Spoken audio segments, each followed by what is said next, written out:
Okay.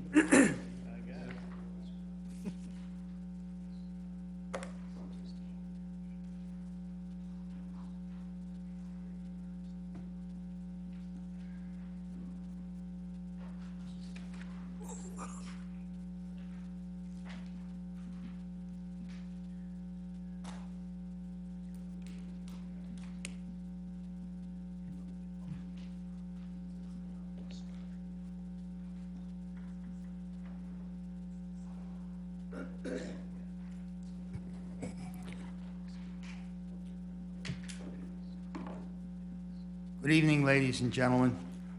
Welcome to the Saraville Zoning Board of Adjustment meeting of February 26, 2020. Will everyone please stand for a salute to the flag? I pledge allegiance to the flag of the United States of America and to the republic for which it stands, one nation, under God, indivisible, with liberty and justice for all.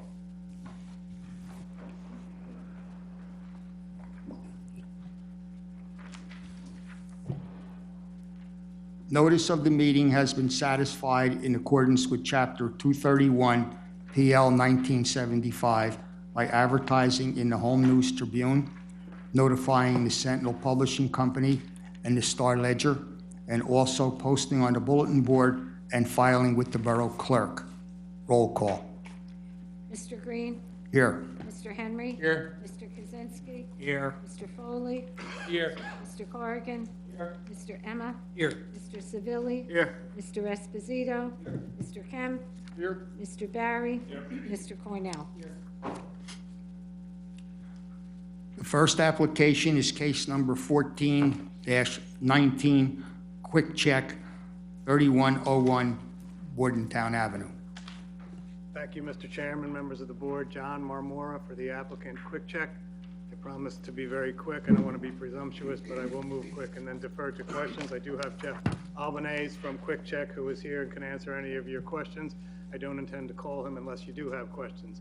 But in any event, I'm sure you're familiar with the project. It's 301 Bordentown Avenue. You approved it back in 2015. If you recall, at that time, there were two issues. One was environmental remediation, and interestingly enough, just yesterday, our environmental consultant submitted his RAO to the DEP. I provided a copy of that to Mr. Kem this afternoon. So we have come to see the light at the end of the tunnel.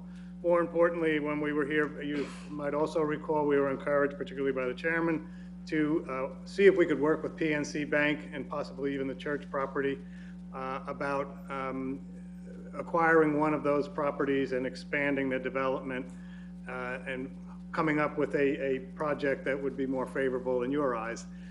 At that time, it was not possible. We weren't getting any kind of a response, but I'm happy to report now we are in negotiations, can't make any promises, but we are in negotiations with PNC.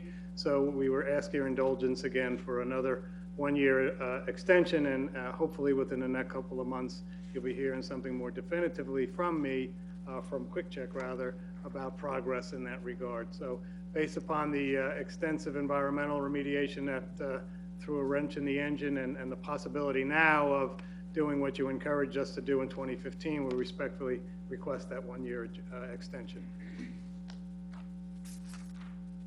Mr. Kem, you want to respond? Mr. Chairman, really nothing further to add to that as indicated.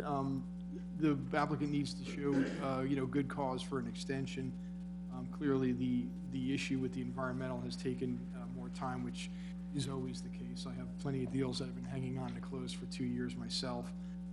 And then two, I think also that meets the good cause standard is the, request of the board to try and incorporate that PNC property to make a better quality application at the end of the day. So those are board decisions, but those two reasons certainly seem to meet the requirement, which is not a very difficult one. It's just basically they haven't been sitting around doing nothing this time. They've been trying to get built. There's some issues that have prevented them from doing that.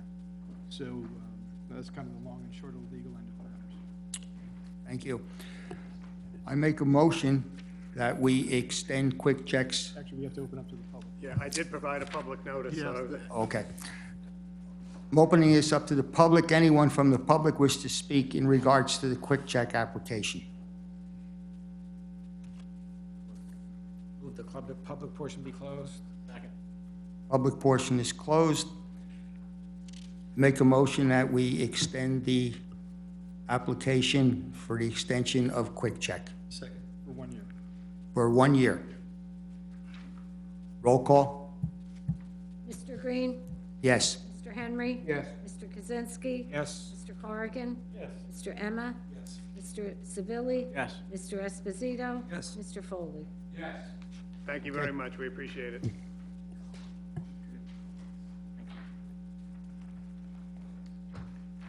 The next application is case number 20-04, Jeffrey and Joanne Sprague, 161 Liberty Street. Okay, good Good evening, evening, everyone. Mr. Sprague. I just need to swear you in, Yep. sir. You swear affirm to tell the truth, the whole truth, and nothing but the truth? I do. And give us your name, spell your last name. First name Jeffrey, last name Sprague, S-P-R-A-G-U-E. Thank you, Mr. Sprague. And just explain briefly to the board what you're doing at your house and why you're here, just in your own words. Okay. Thank you for hearing my request in reference to addition on my home. Briefly, I just would like to request your permission to extend the rear of my residence. The main reason is that I can put a handicap accessible bathroom to the rear of the residence on the right side. Doing so, we would just be, the residents, I don't know if you have diagrams, but it would just be actually alleviating the deck area and coming out where the deck is from the rear of the structure. Actually, it'd just be coming out 12 feet across 31 feet. Once we started looking at this to decide to do this, once the plans were written, we needed to add an additional 3 feet in reference to making the bathroom and the other room accessible for what we would need. So on the plans, there's additional 3 feet to the side of the residence. And Mr. Sprague, just to clarify, in the addition part itself, there's not going to be a bedroom or anything like that. There's going to be, I believe, No. like a sitting room, a laundry area, and an entryway in the addition. Yes, there's no bedroom. No, the addition is just going to be actually the family room to the left rear of the residence, but to the right rear, it would be the laundry, it would be the bath area, which with the larger doors and accessible for, don't want to jinx myself here, but in reference to accessible for a wheelchair, a laundry room, and then an entry room to the right rear of the building.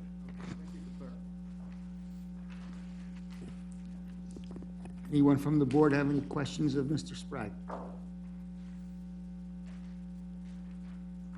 Chairman, what are the variances, just for the record? Oh, sure. Give me 1 second. Variances are. Just have it in front of me, I apologize. Yeah, they changed.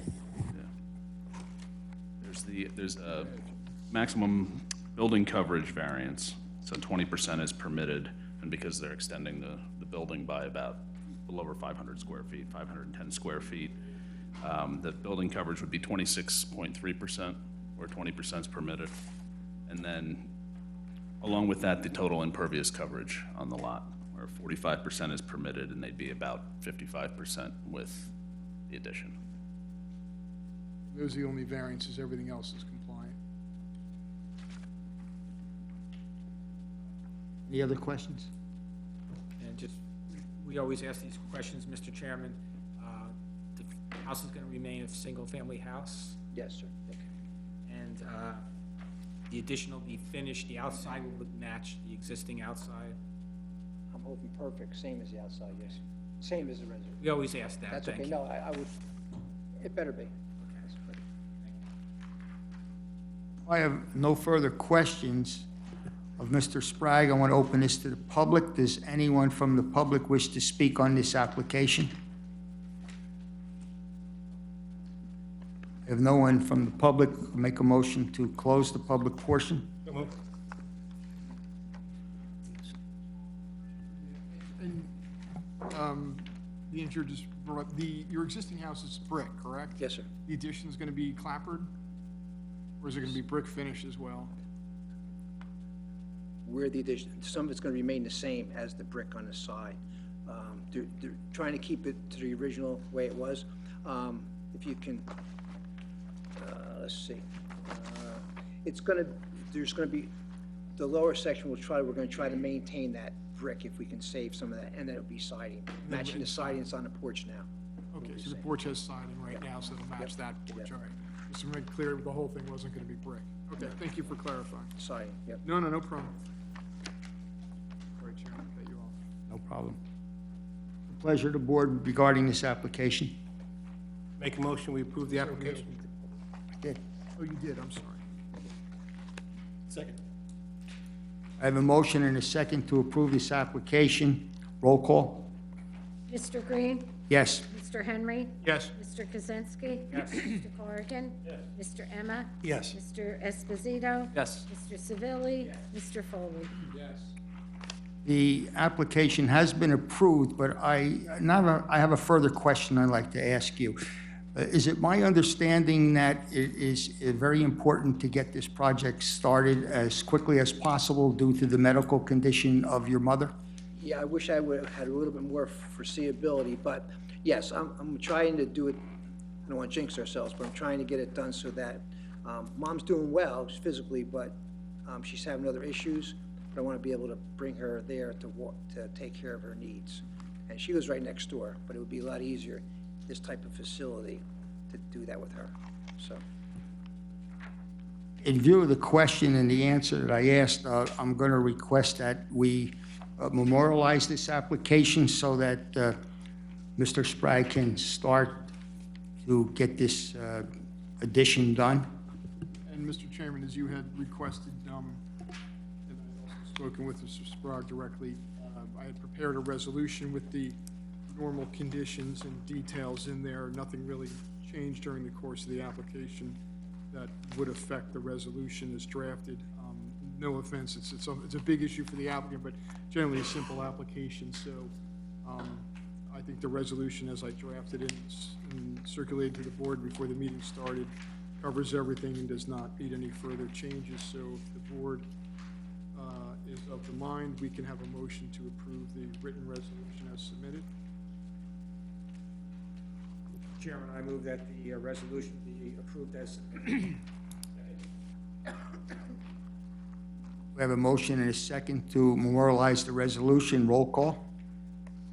Mr. Green? Yes. Mr. Henry? Yes. Mr. Kaczynski? yes. Mr. Corrigan? Yes. Mr. Emma? Yes. Mr. Seville? Yes.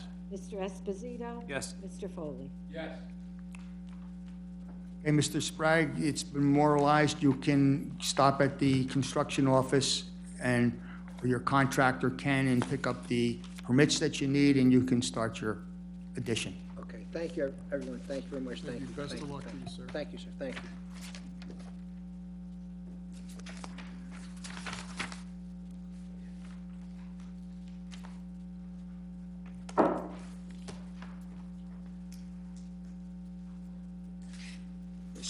I'm losing my papers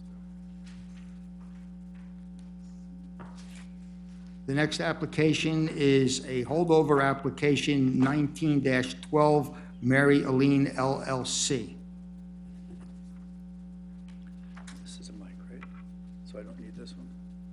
Both of them work, yeah. Okay. Should. I'll put that there, I'll put it over here.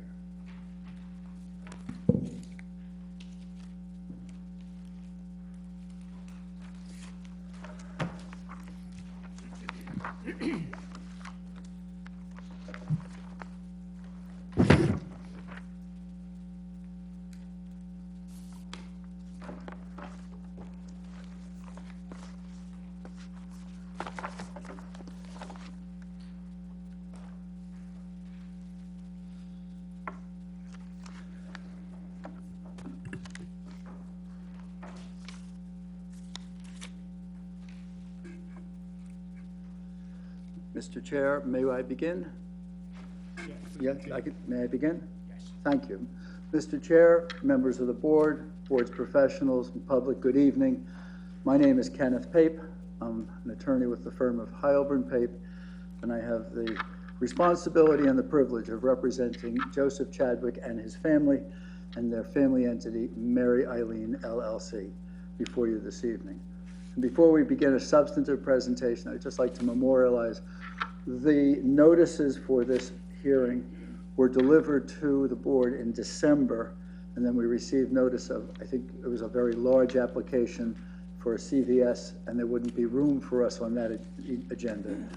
But it's my understanding that the record reflects that the board took jurisdiction and carried us to this evening. And I just ask if we could put that on the record for jurisdiction Certainly, purposes. Mr. Pape. As indicated, notice was provided.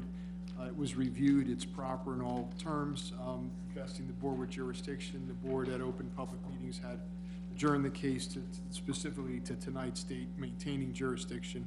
So there is, great, thank you. It's also noted on our agenda, just so we didn't forget.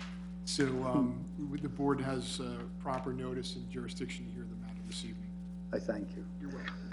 The application that we present to you is a use variance application.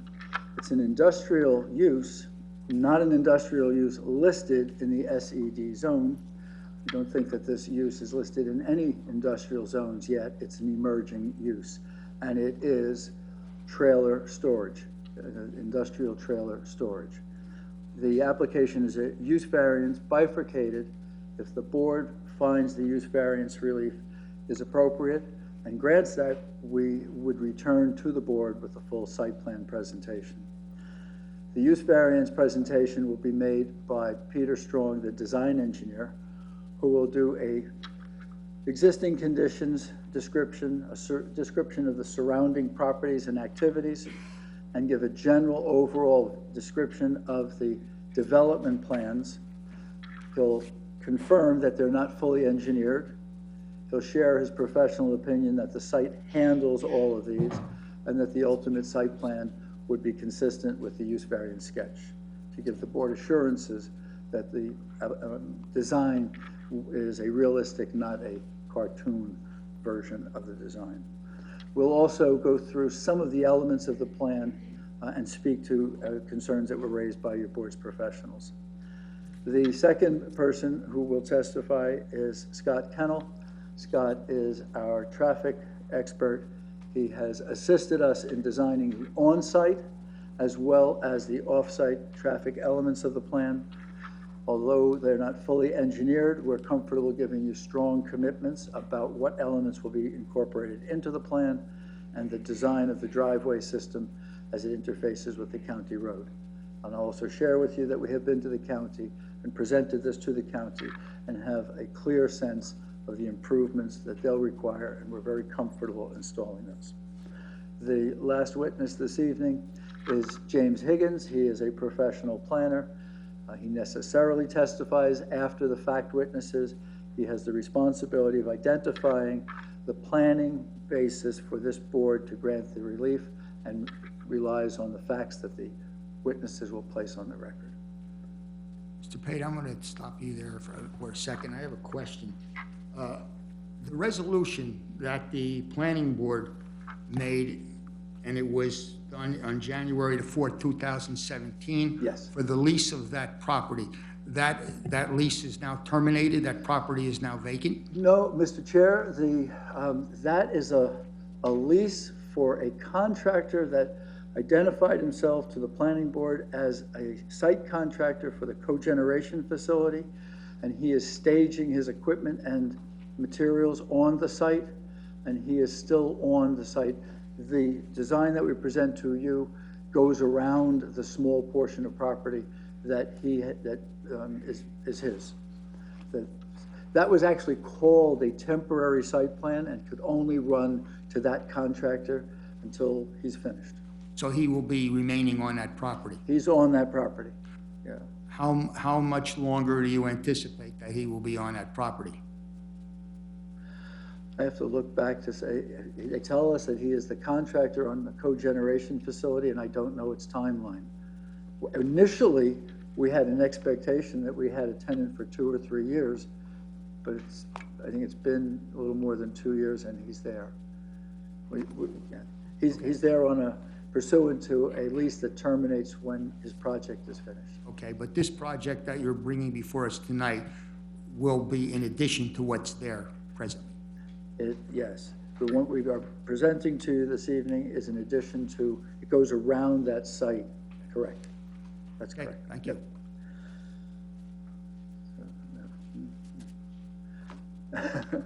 I wasn't ready for that question. So, Mr. Higgins will be the professional planner who presents his testimony. I wanted to share with the board, and I made a promise that I would share with the board very early in the presentation, a promise that I made after 3 meetings over the course of about 12 months with the Colony Club Board of Trustees. I met with the Board of Trustees.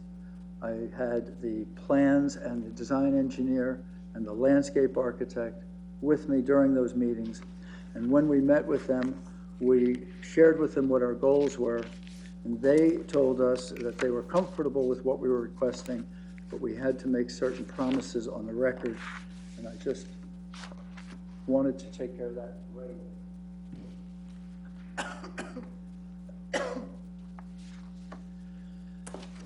The Board of Trustees President, Robert Hearn, was the person who conducted the meetings of the trustees. And the last meeting that we had with Mr. Hearn was December 9th. And where'd my letter go?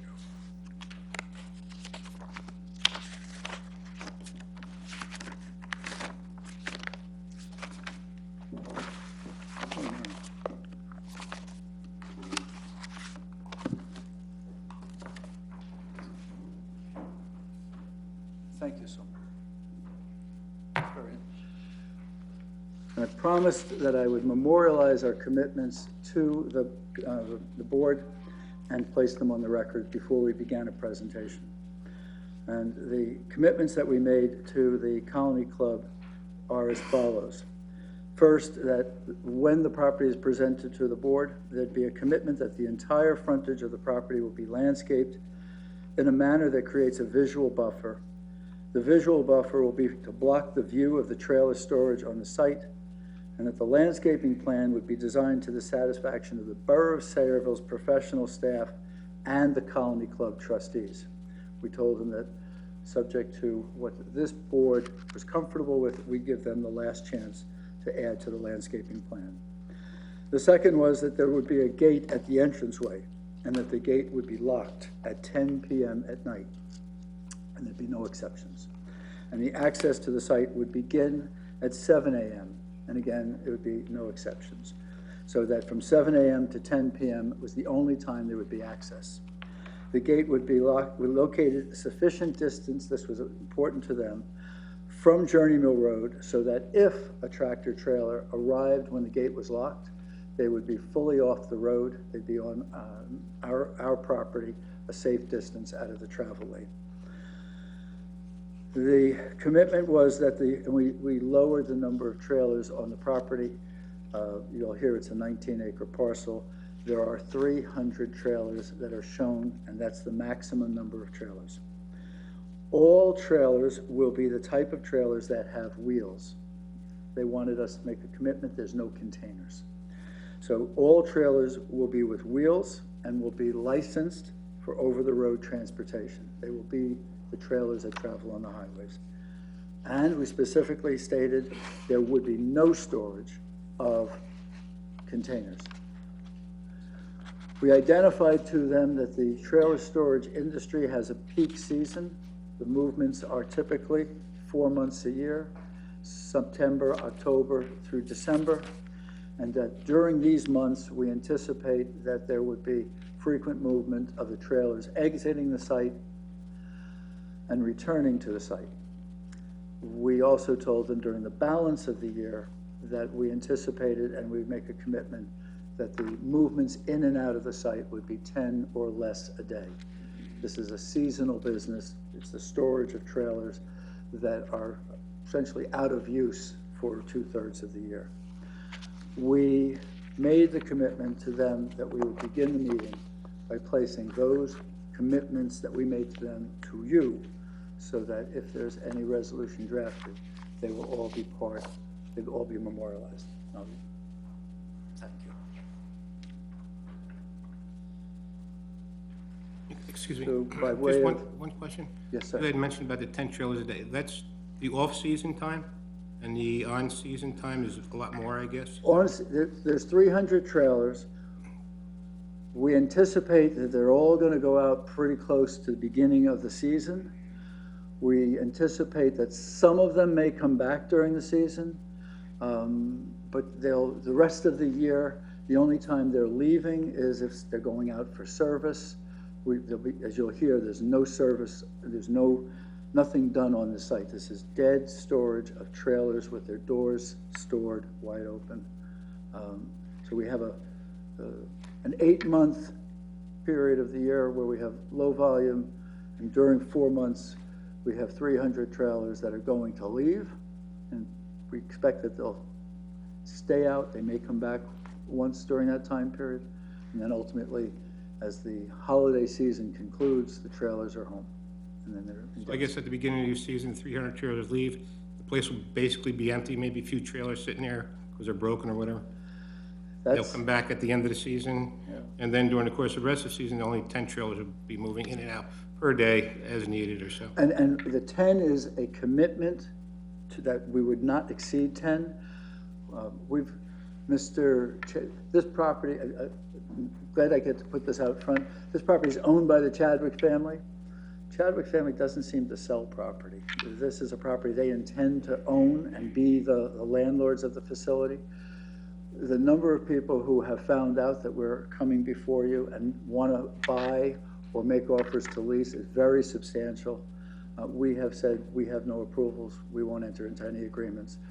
The ultimate intention is if the board grants the approvals, that it would be designed by Peter Strong, built by Mr. Chadwick, and be a family asset, and it would be essentially dead storage 8 months out of the year.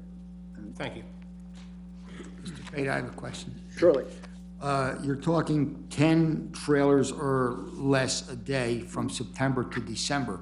No, from December to September, Mr. Chairman. The 10 a day is the 8 months, that's the quiet season. I see. Yeah. Okay. And that's just a cap that we made a commitment to. There isn't an anticipation of there being much movement at all.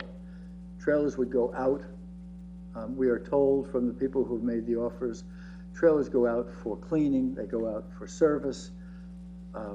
There's no service on the trailers here. And any trailers that are there on the property will be empty, correct? Empty with the doors open was the commitment that we made. And we're learning that's the way trailers are stored. They're stored with the doors open. Proceed. Surely.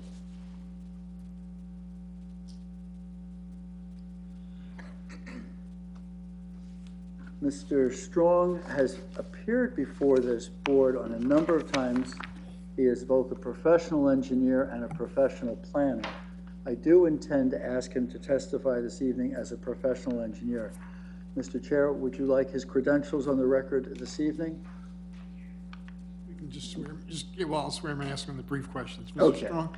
Yes, swear affirm to tell the truth, the whole truth, and nothing but the truth? I do. Just grab one of the microphones so we can pick you up. I do. And give us your name, spell your last name for the record. Peter W. Strong, S-T-R-O-N-G.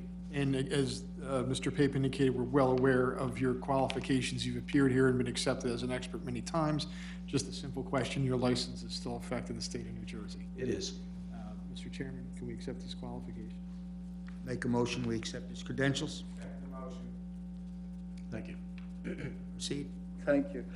Mr. Strong, if you could begin by identifying the exhibits that you've prepared. Let's just go through the exhibits, beginning with A1.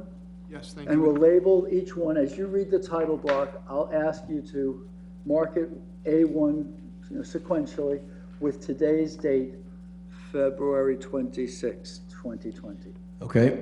A1 is called an aerial display of lot 1701, block 62. This is an exhibit prepared by Crest Engineering for purposes of testifying this evening? Yes, that's correct.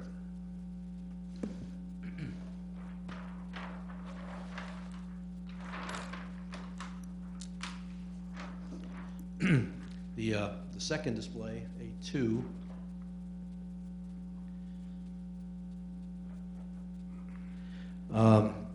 is called an aerial display map, but it includes lots 1.02, 1.03, 1.04, 1.05, 15, 16, and 17.01 in block 62, as well as lots 3, 3.01, and 3.02 in block 62.02.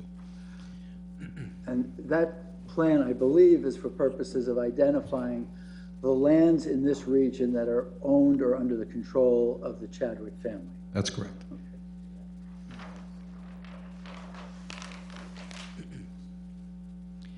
A3 is called a use variance plan with proposed trailer parking with enhanced truck turning movements.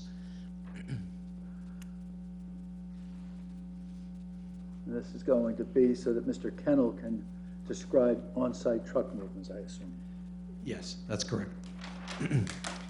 And the last exhibit is A4 is lot 1701, block 62, and it's called entrance improvements.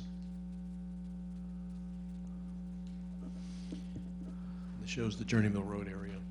I'm going to ask if you return to A1, and although there isn't anyone in the room this evening that is not familiar with Journey Mill Road and this area, I'm going to ask if you would begin by describing the property, its size, and then going around the property. I guess we'll go around counterclockwise, starting at the north, and describe our surrounding properties. Okay, the property, as I said before, is lot 1701, block 62, which is outlined in yellow on this map, which is an aerial of the vicinity and includes a 500-foot radius from the extreme perimeter of the site that we're considering.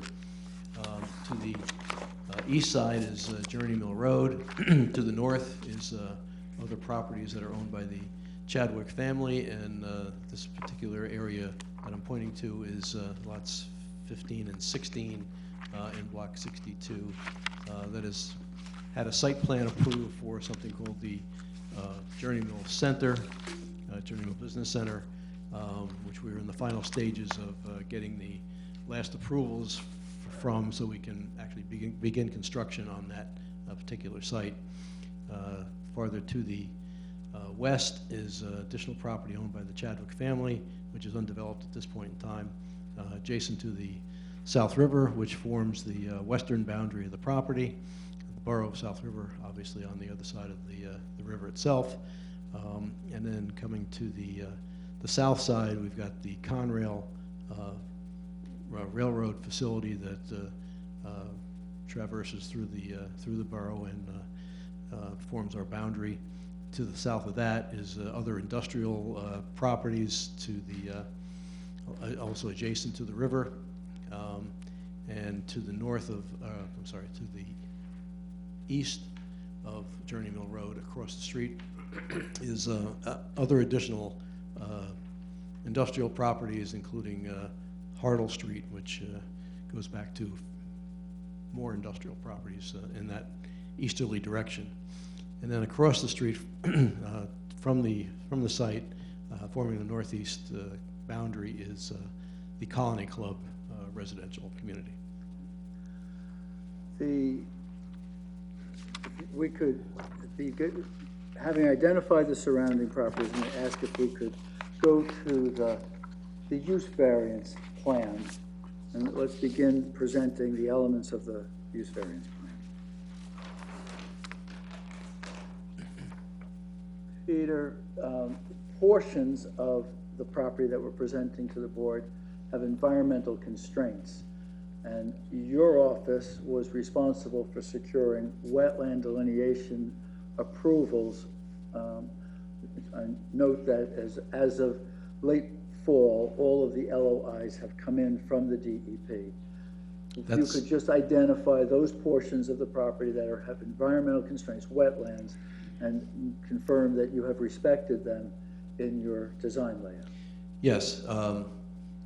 Again, to the left, to the west side of the property is the South River itself, and adjacent to that are wetlands fully along the frontage of the river, which then comes onto the site on the northwestern portion, and those have been delineated, approved by the DEP, and they have set a 150-foot buffer for most of those wetlands, especially the ones adjacent to the river itself. As you come to the east, the buffer reduces to a 50-foot buffer, which is shown in the dashed line on this map. There are also a few little isolated spots of wetlands that are eligible to be filled, and we've taken advantage of that. But a portion of the area in the back is within the floodplain of the South River itself, which is something that we've had to deal with on other sites, most notably the Journey Mill Center project, which I mentioned before, which is shown on the property to lot 15 and 16, as I mentioned before, as it's going to be built and has been approved. So you can see that that area is also in the floodplain, and we were able to get approval to build that, provide the necessary stormwater management basins that would comply fully within the NJDEP regulations, so that we have every confidence that we can do the same thing on this particular site. And we've made provisions for stormwater management on the site itself. If you could take us through the design. It's a fairly simple design of an access way. I'm going to ask you to start with the access way, a travel lane, and a storage, a method and design for trailer storage. Peter and I have had the privilege of working together. This is not the first trailer storage facility that we presented. And as you know, as something gets built, you start to realize how to make it better. So all of the make it better elements are going to show up in this plan. Yes, sir. One question, just to clarify the wetland area there, is that all the white area you're showing us is the wetland? I didn't understand what you were saying earlier. No, not all the area, no. There is, there's a line here, irregular line, that is actually, from that line to the west is wetlands. The area adjacent to it is the wetland buffer of 150 feet up to this dashed line. I don't know if you can see that. Actually, we have, Okay, thank you. we have handouts. Oh. Forgot. Might make things a little easier. So that's where the wetlands and the buffers are, for the most part, in the rear end of the property. And again, there's a few isolated other spots on the rest of it, but the rest of the lands are unencumbered by wetlands or buffers and are available for development. Thank you. So we have planned an entranceway off of Journey Mill Road, which is offset significantly from the Colony Club entrance, bringing trucks and other vehicles into the site, maintaining the access to the tenant on the property, which we talked about before. There is a small employee parking area near the front, and a small 20 by 50 maximum maintenance building that would be occupied by occasional employees on the site, and would house maintenance equipment, lawn mowing and other types of equipment for the area to be maintained. It's not a maintenance building for maintaining vehicles.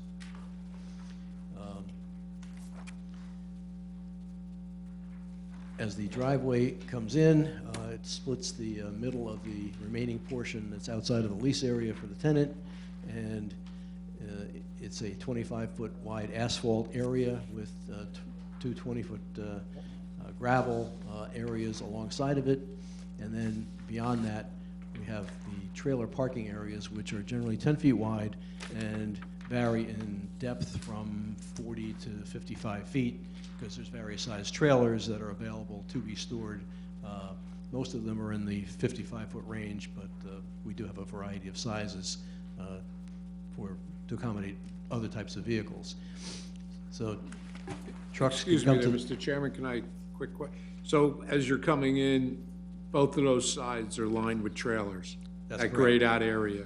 Yes. And then continue, wherever the gray is pretty much trailer parking? Well, the dark gray is the asphalt, and immediately adjacent to that on either side is a gravel area that's part of the traveled way, if you will. Okay. And then beyond that, where the vertical striping is, that's where See it, see it the better. actual trailer parking is itself, yes. So there'll be a 75-foot boulevard, if you will, that has a 25-foot paved area down the middle and areas on both sides that won't be encumbered by trailers, and then beyond that, the trailers will be parked. Okay. Vehicles can come into the back end of the site and then have sufficient room to turn around and come back out and/or go in and back into parking spaces, or the cabs can come and hook up to a trailer and then pull it out again. So it's all the radiuses have been respected so that this can be easily maneuvered through for this particular purpose, and we've got 300 spaces that we can accommodate on the site. Now the important part here is that in addition to the driveway, we have provided enhanced landscaping along the frontage of the property, most notably across from the Colony Club entranceway, where we've got plans for vegetation to be planted, as well as some existing vegetation to be maintained to try and hide the trailers from view from the street and from the residences. We also have additional landscaping, which we've shown as part of the adjoining site development, which will also help to screen the site from public view. I'd like to go through the elements of the plan a little specifically to each of the elements. Sure. So, as I indicated in our opening remarks, we made a commitment to Colony Club that there would be no vision from their driveway into the site to the trailers. So Peter has designed a driveway that is, what's the offset of that driveway from Colony Club? It's about 90 feet. You'll hear from Mr. Kennel that that is a safe separation, and that's a positive separation. But, so we have 90 feet of separation. Across from the Colony Club, there, I believe, there is a substantial existing, it's secondary growth, but it's a wooded area. Yes, there is. It's shown in this area here where I'm pointing.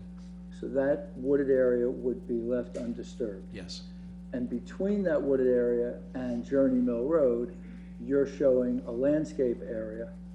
And I'm going to ask, that landscape area is intended to do two things: to supplement the visual block and to be attractive, aesthetically attractive. That's correct. Correct? Yes.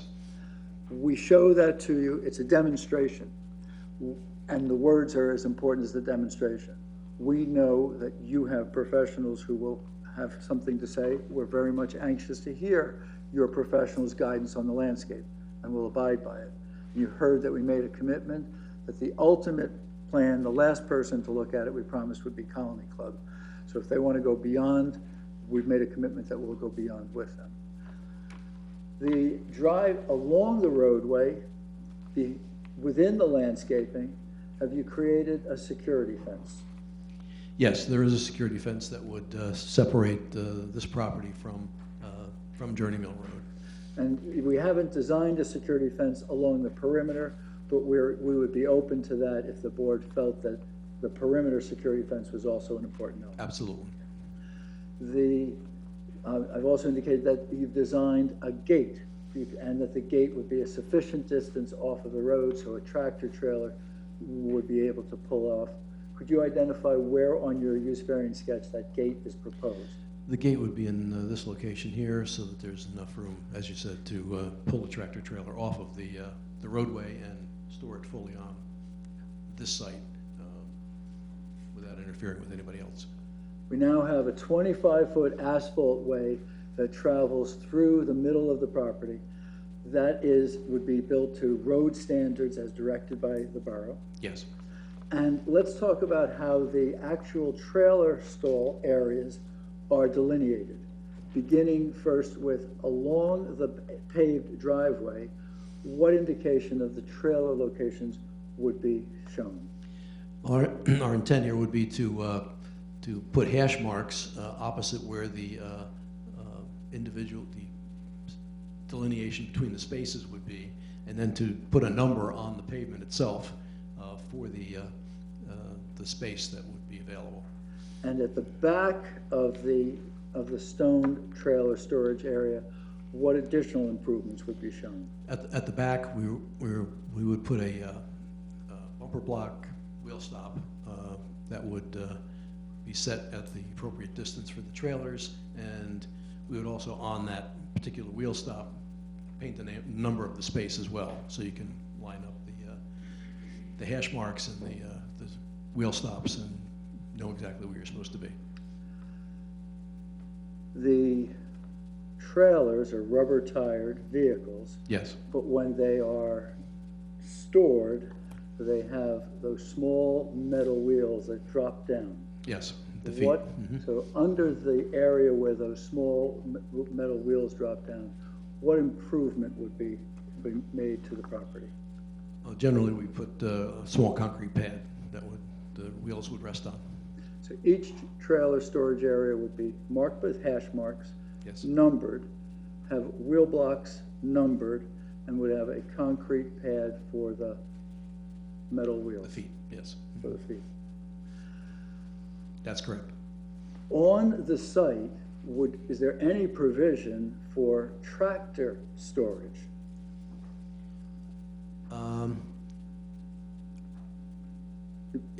Outside tractors, you mean? Yeah. No, there's not. So this is a dead storage area for trailers. This is not a truck depot. They're not tractors that are stored here. That's correct. We do anticipate from the industry giving us their guidance that there's a small tractor. Sometimes they're called pups and sometimes they're called ponies. They're just a small, not over the road tractor that's used to move the trailers around on site. And we do anticipate that there would be one of that type tractor that would be on the site for that purpose. But we would stipulate that there's no tractor storage, no over-the-road gasoline or diesel-powered vehicles that would be stored here. I have a question.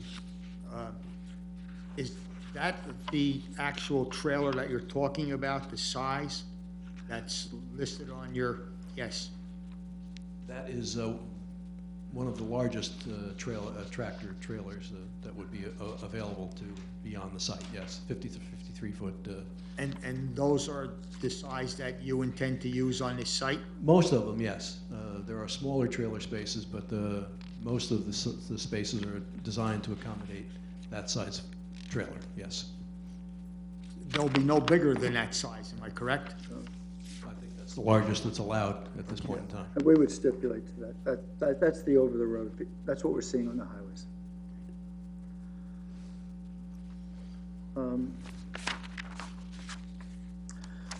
By way of employees, we envision that there may be 1 or 2 employees at the site.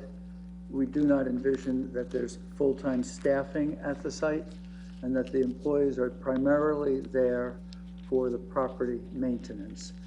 That is the main purpose.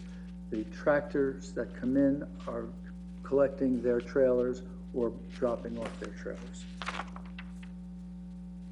Peter, I'm going to ask if, and just, when we were working on these plans, is it safe to say this is a conservative design, that there wasn't a goal or direction for Mr. Chadwick to blow this out and maximize the potential?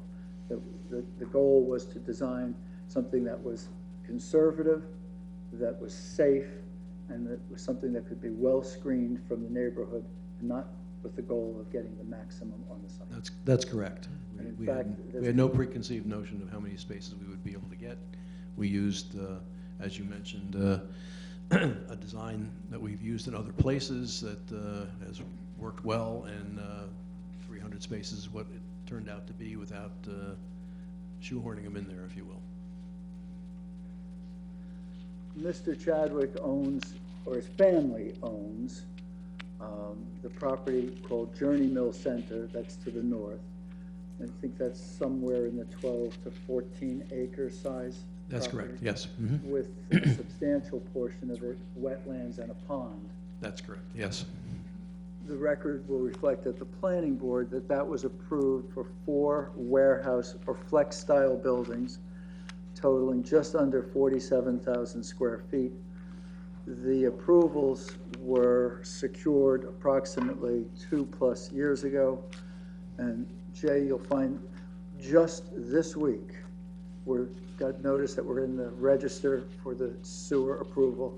We've been working for 2 years getting the approval for the sewer for that site with the assistance of the borough, the assistance of the county, and we just after 2 years, literally 1 week ago, learned that we're going to be in the state register publishing our permit, and that should be finished in May, and the goal is for those warehouses to be built this summer.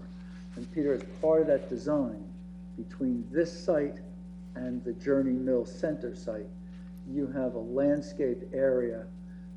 If you could just describe that landscape area. Yes, it's, there's existing vegetation in that area, and we're also supplementing that with additional evergreens and deciduous trees to help make for a nicer environment and screen the area. And I wanted to make this representation to the board. That landscaping along there serves as an enhanced visual barrier from people looking into Journey Mill Center or into Mary Eileen, depending on who went first.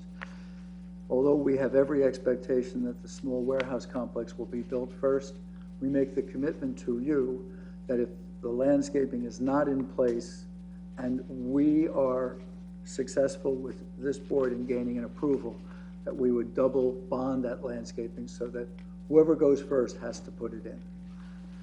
On the southern side of the property, our most contiguous neighbor is the rail. That's correct, yes, Conrail. No landscaping between our property and the rail is proposed, but if the board felt that that was necessary, it's not offensive. The rail's been there forever, and we didn't see a need for it, but we defer to you. And on the far side of that, if we could just look at the aerial photograph, I just want to make a demonstration.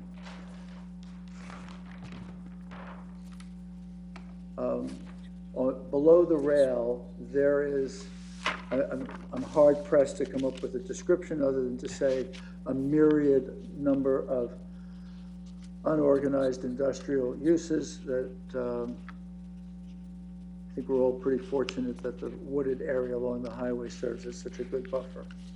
And it appears that it has some of that buffer that wraps around on the side that we would otherwise be looking into. That's correct. I have another question. I hate to keep interrupting. When you talked earlier about the gate and open at 7 a.m. till 10 p.m., that's 7 days a week, am I correct? It is 7 days a week. Okay. Yeah. Now, let's say at 8 o'clock at night on a Saturday night and a trailer is coming in, tractor trailer is coming in, What kind of provisions do you have, security with this gate? How is it opened? Does each driver have keys, or how does that work? There's a number of ways. We have not finalized it. We anticipate that that would be something we did with you at site plan, but we would expect that it would be the person who approaches, makes a phone call to the security person who identifies the vehicle is there through a camera, and then lets them in with the, through the locked gate. Okay, these two employees that you were talking about, they have nothing to do with the gate and anything Not else? intended, not intended.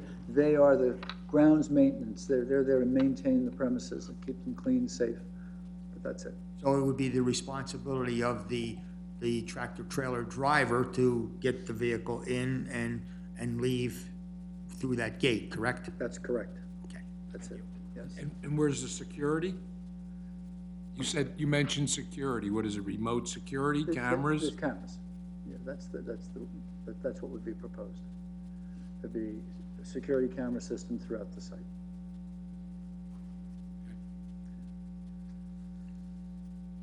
Peter, there were questions raised by the professionals as to lighting. There's no lighting shown on your use variance sketch, correct? That's correct.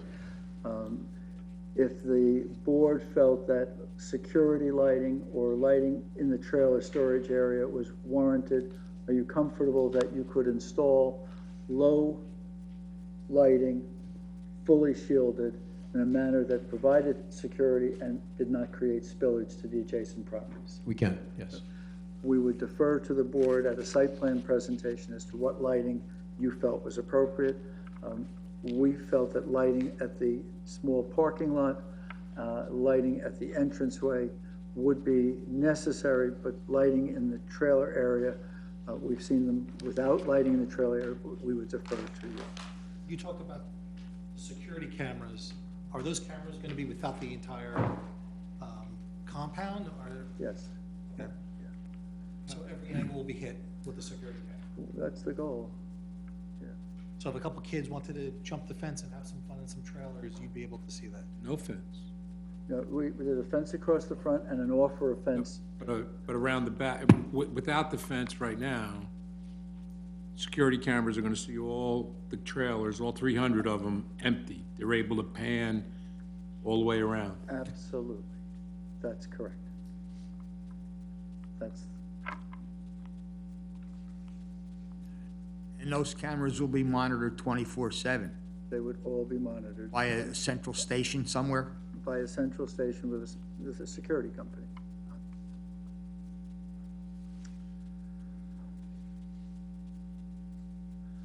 We had indicated, as we reviewed the staff reports, that we envisioned that this board, the board's professionals, and the borough police force would all want to weigh in on both the lighting system and the security system.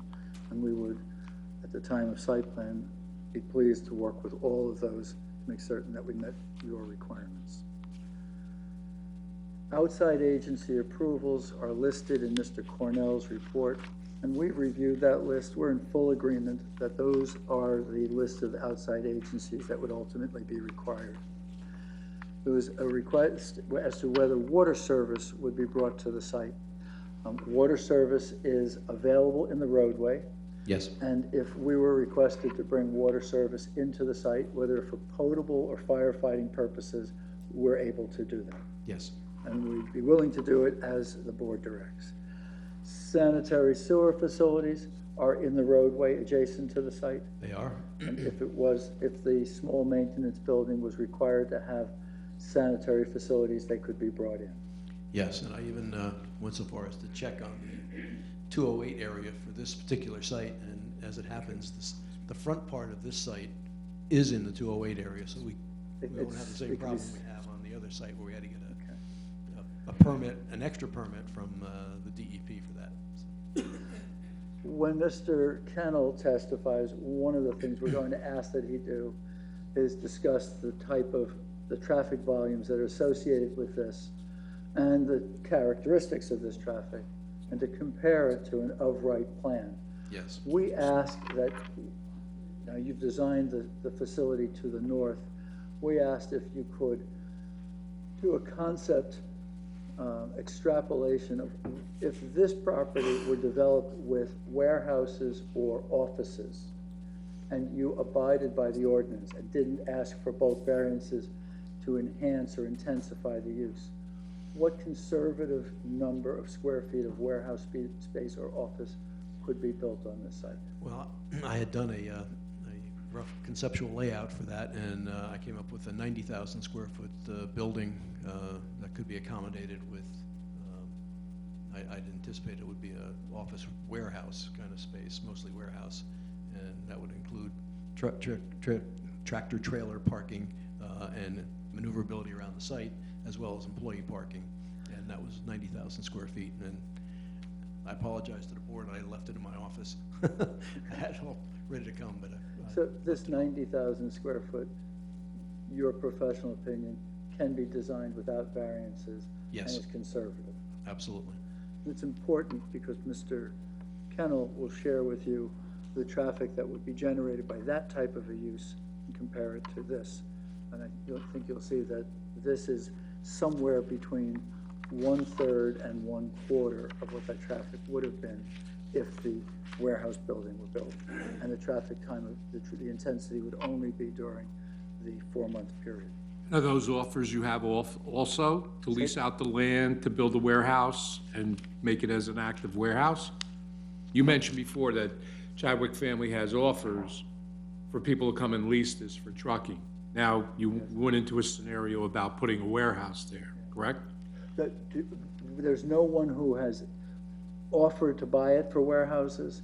There's no one who's come to Mr. Chadwick at all. People have come to Mr. Chadwick because this application has been published, and that's people's, the commercial and industrial brokers start contacting people in advance. Might have missed the point on the scenario about the warehouse. Oh, Mr. Kennel is going to be asked to compare traffic volumes associated with trailer storage and traffic volumes associated with warehouse activity.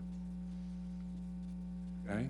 As part of use variance testimony, comparison of right uses to the proposed use is appropriate. So I wanted Mr. Strong, as a site designer, to share with the board what he felt the site could handle without any variance relief. Okay.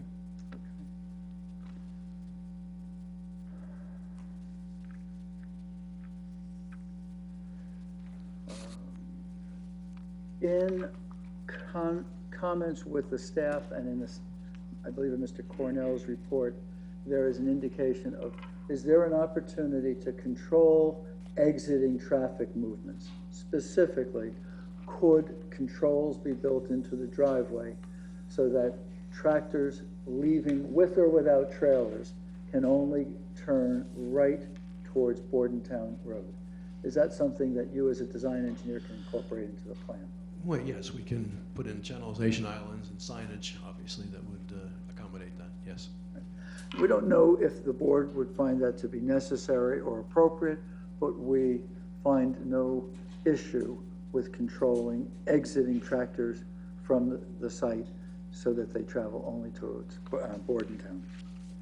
It was raised during Question staff about meetings. when they come back, you show them coming from Washington Road here. Would they also be coming from Bordentown? Can you put that restriction as well? You show them coming from Main Street and Washington Road from on these diagrams. Mr. Harry, we could, what would happen if someone violated it? We can't tell people that they just wouldn't be able to get in, they'd go past the site.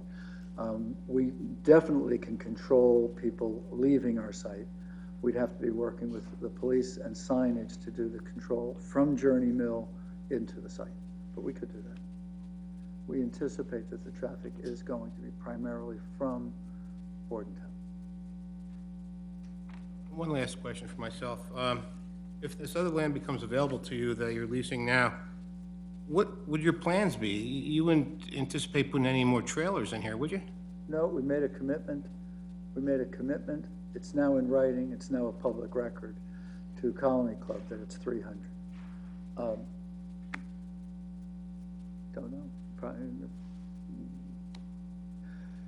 it's zoned for small office, it's zoned for office or warehouse. anticipate if there were a demand, if you'd see something like that for that But property. no more trailers than the 300. On the record, commitment to the Colony Club in writing, you have the writing, we've made it to you tonight. Thank you. Mr. Pate, let's talk about the 300 trailers. Are we talking one particular company owning these 300 trailers, or is it various companies that are going to go in here? We don't know because we don't have a tenant.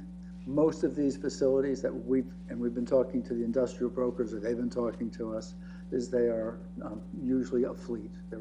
It's one company's fleet, but we do not know. We would anticipate that it would be someone who has a fleet of trailers, the type of company that stores their trailers. We're making the commitments as to the activity during the off-peak, so we're not expecting it to function like a depot.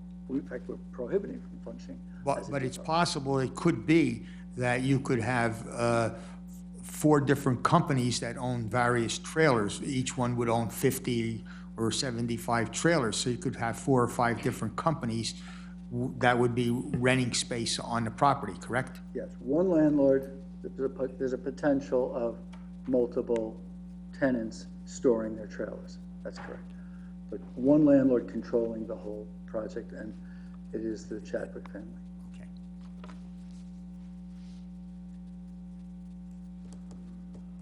One last question, if I could. The buffer that you have in the back here, it shows that's where some trailers are parked. Is that an issue or no? The buffer for wetlands shows that the trailer's gonna be parked on it. That's not an issue, is it? Well, we're showing buffer averaging. We're going to give them additional buffer in exchange for taking away some buffer over there to make the property more regular for the trailer parking. And that's a permissible thing that we can get from the DEP. Yeah. The DEP permits buffers to be modified slightly, so long as any place you make it smaller, you have an equal place where you made it larger. Gonna give Kind me of your like balloon squeezing a analogy? balloon. Going to give me your balloon analogy? My balloon analogy, you squeeze a balloon. Can you tell that Peter and I have worked together? Another question. You talked earlier about the storage of the trailers on the property, but you also mentioned that there will be no maintenance on any tractors. So what we're saying here is there'll be no changing of oil, no repairs, nothing on the tractors? Nothing, and not even, the tractors come on the property for the sole purpose of bringing a trailer or taking a trailer. They're not here. There's no place for them to park. The only tractor that's on is that when they call the pony or the pup, the small tractor that's just there to move trailers around in case the trailers have to be moved around. Yeah. And there's not even maintenance on the trailers. That's not to say someone's not gonna have a screwdriver and go and change a lens, but all maintenance on the trailers would be off-site. No facilities for repairs or maintenance of the trailers, just storage. I have a quick question. Did you submit a tree preservation plan? How many trees would be removed?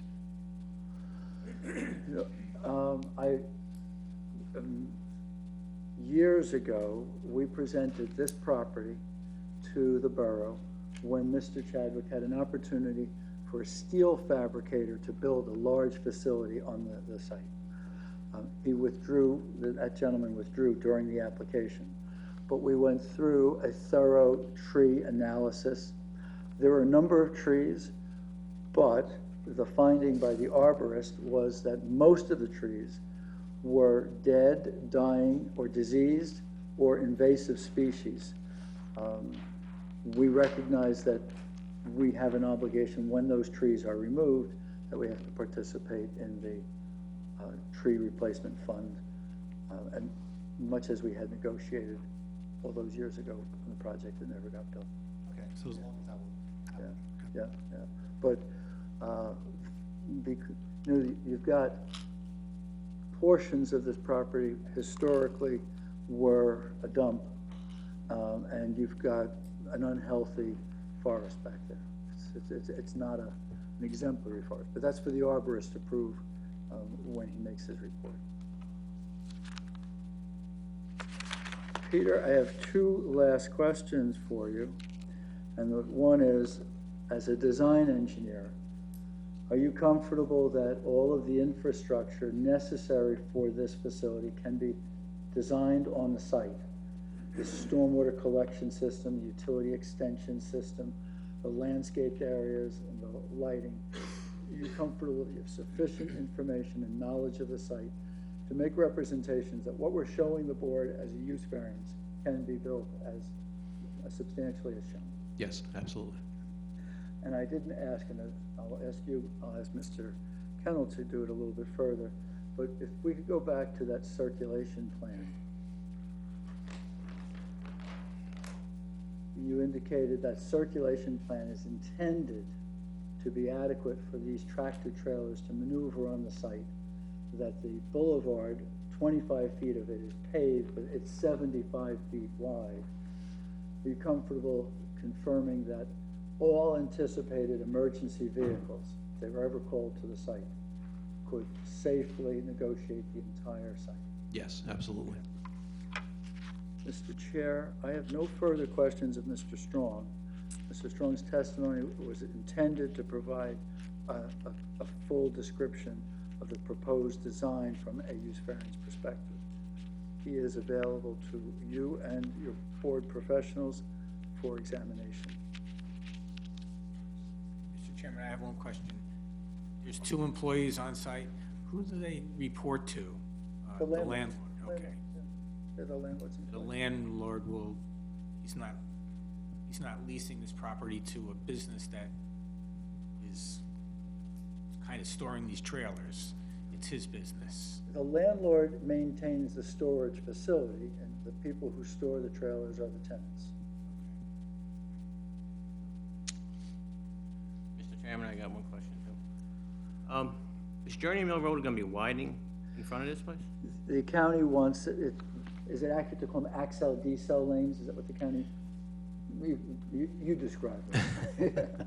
Yes, the answer is yes. The county is requiring that we widen Journey Mill Road to 26 feet from the center line at a minimum to accommodate the traffic lanes and the turning lanes that would be in front of the property. Yes. Is that the same dimension that you were required for the Journey Mill property? Yes. So the widening across the Journey Mill Be a property? consistent widened roadway all the way through there. Got it. Because it looks like if 2 trailers come in together and that gate's locked, Journey Mill Road's gonna be locked. Or they're gonna park alongside each other. It's, you know, it's a trailer's 10 feet wide and the driveway is a minimum of 25 feet. Quick question. Say you have, say, 5, 6 trailers come at the same time. How does the flow work on the property? Is it one trailer at a time goes in and parks, and then the other trailers kind of will stage on Journey Mill Road until that trailer is parked, or? I think, I know the answer, but I can't describe it. Mr. Kennel can. There could be a dozen tractors on the driveway backing in and depositing their trailer in a slot. There's, the entire internal driveway accommodates that. Kind of like parking at the shopping center.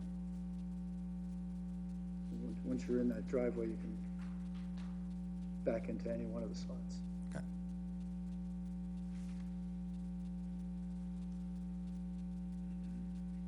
Mr. Chair, anything further of Mr. Strong? Any other questions? No. Very good. See. Thank you. Thank you, Mr. Strong. Mr. Strong will remain with us for the balance of the evening if there are questions that arise. Before I bring up Mr. Kennel, I will share with you that as recently as last week, I did send reminder letters to all of the Board of Trustees, reminding them that there is this hearing, lest anyone had forgotten, and telling them that I invited them to be here to make certain that I made my representations, and also in the event that they had anything more to share, I don't know if anybody's here. I don't know if this young lady is on that board. I've not met her before. But Mr. Kennel, if you could take a few, well, swear Mr. Kennel in, and it'll take a few moments to describe his area of You do, expertise. Mr. Kennel, you swear affirm to tell the truth, the whole truth, and nothing but the truth? I do. Thank you, and please give us your name, spell your last name for the record. Yes, Scott Kennel, Kennel. I'm with McDonough and Ray Associates, located at 1431 Lakewood Road, Manasquan. Mr. Kennel, have you testified before the Sayreville Zoning Board of Adjustment? Yes, I have, as well as the planning board. Mr. Chair, would you like his credentials to be made part of the record this evening before he testifies? No, we accept his credentials. Thank you. Thank you. Mr. Kennel will testify in his area of expertise as a traffic expert. Mr. Kennel, I'm going to ask if you could, in a narrative fashion, if you could point out the traffic circulation elements of the plan, perhaps as Mr. Strong did, start at the entrance driveway, and if you could speak to the separation of the driveways, the adequacy of the driveways, the radius and safety of the driveways, and then as you get on site, if you could describe how a vehicle would collect or deposit a trailer. Yes, I'd be glad to. And referring to Exhibit A3, it's the plan prepared by Crest Engineering, which identifies the site access south of the Colony Club access. And it was referenced earlier that, by Mr. Strong, that it was approximately 90 feet from Colony Club. When we measure offsets to intersections, we go from center line to center line. We have approximately 160 feet of offset from the Colony Club center line to the site driveway, where generally the standard is 150 feet should be provided. There's an added benefit to what we have here, and we have what we call a positive offset. And what I mean by that is traffic northbound on Journey Mill Road that wants to turn left into the site would be turning left and not in conflict with southbound left turns into Colony Club. So you don't have that situation of overlapping left turns. So that's when we refer to that as a positive offset.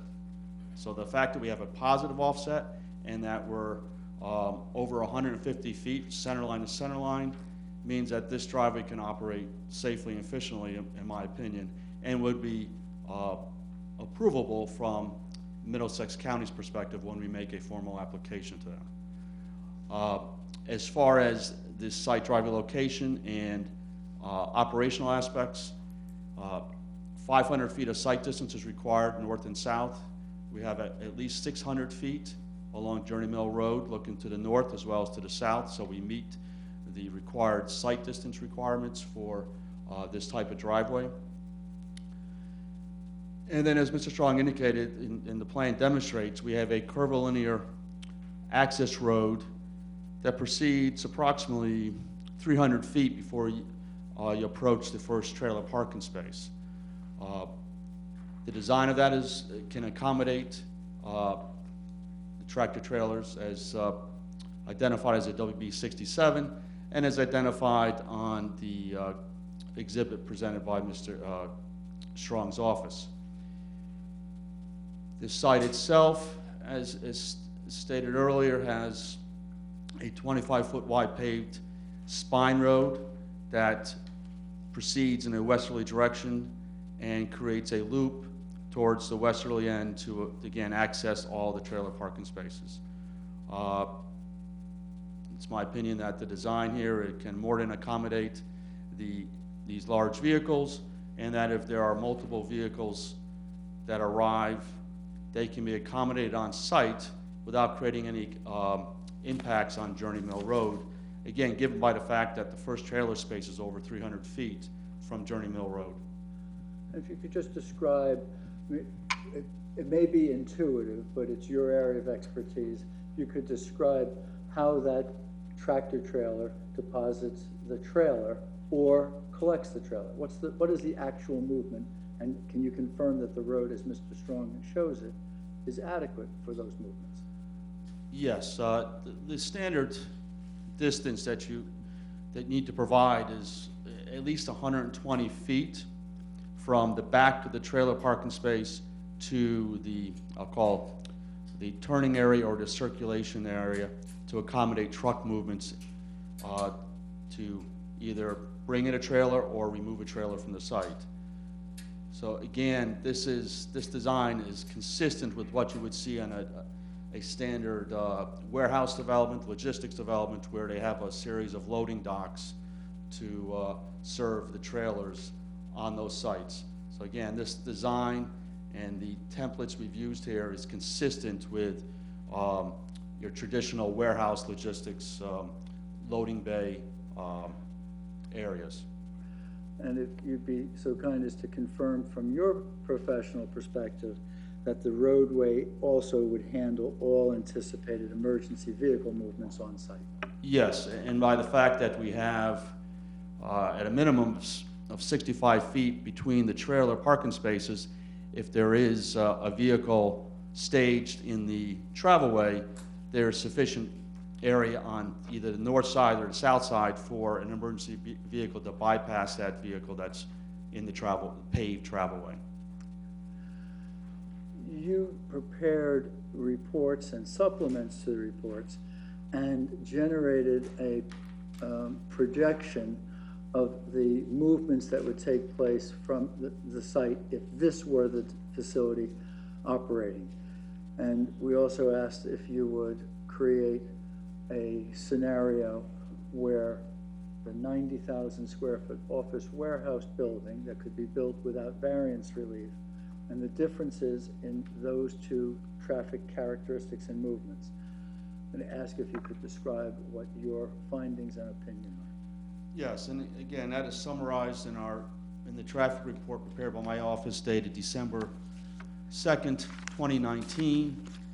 And under the section of trip generations, there's a discussion on the anticipated peak traffic generation during that 4-month period of the year where in September to early October, they're ramping up for their peak season for the needs for these vehicles, and then it winds down towards the middle of December to end of December. But I was advised that the maximum number of trailers that would either be exported or imported on a daily basis would be 40. And then there was the indication that there'd be 2 employees. So as a result of that, we have a projection of 84 trips on a daily basis. Now what that means is if we're at the beginning of the peak season, September, October, there would be, during the course of the day, 40 tractors entering the site, retrieving a trailer, and then exiting the site. So basically, on Journey Mill Road, you'd have, in essence, 40 daily trips associated with tractors and trailers. And then we broke that down on an hourly basis, is when we do an analysis to assess how well an intersection operates. And we assessed the site driveway, and we also evaluated the Colony Club intersection to ensure that there was no negative impact. We had projected, it's in table 2 of our report, that there would be 10 trips during the morning peak hour and 10 trips during the evening peak hour, 6 inbound trips, which would be the 2 employees and 4 tractors, and then the exiting would be 4 exiting, which would be the tractor and trailers.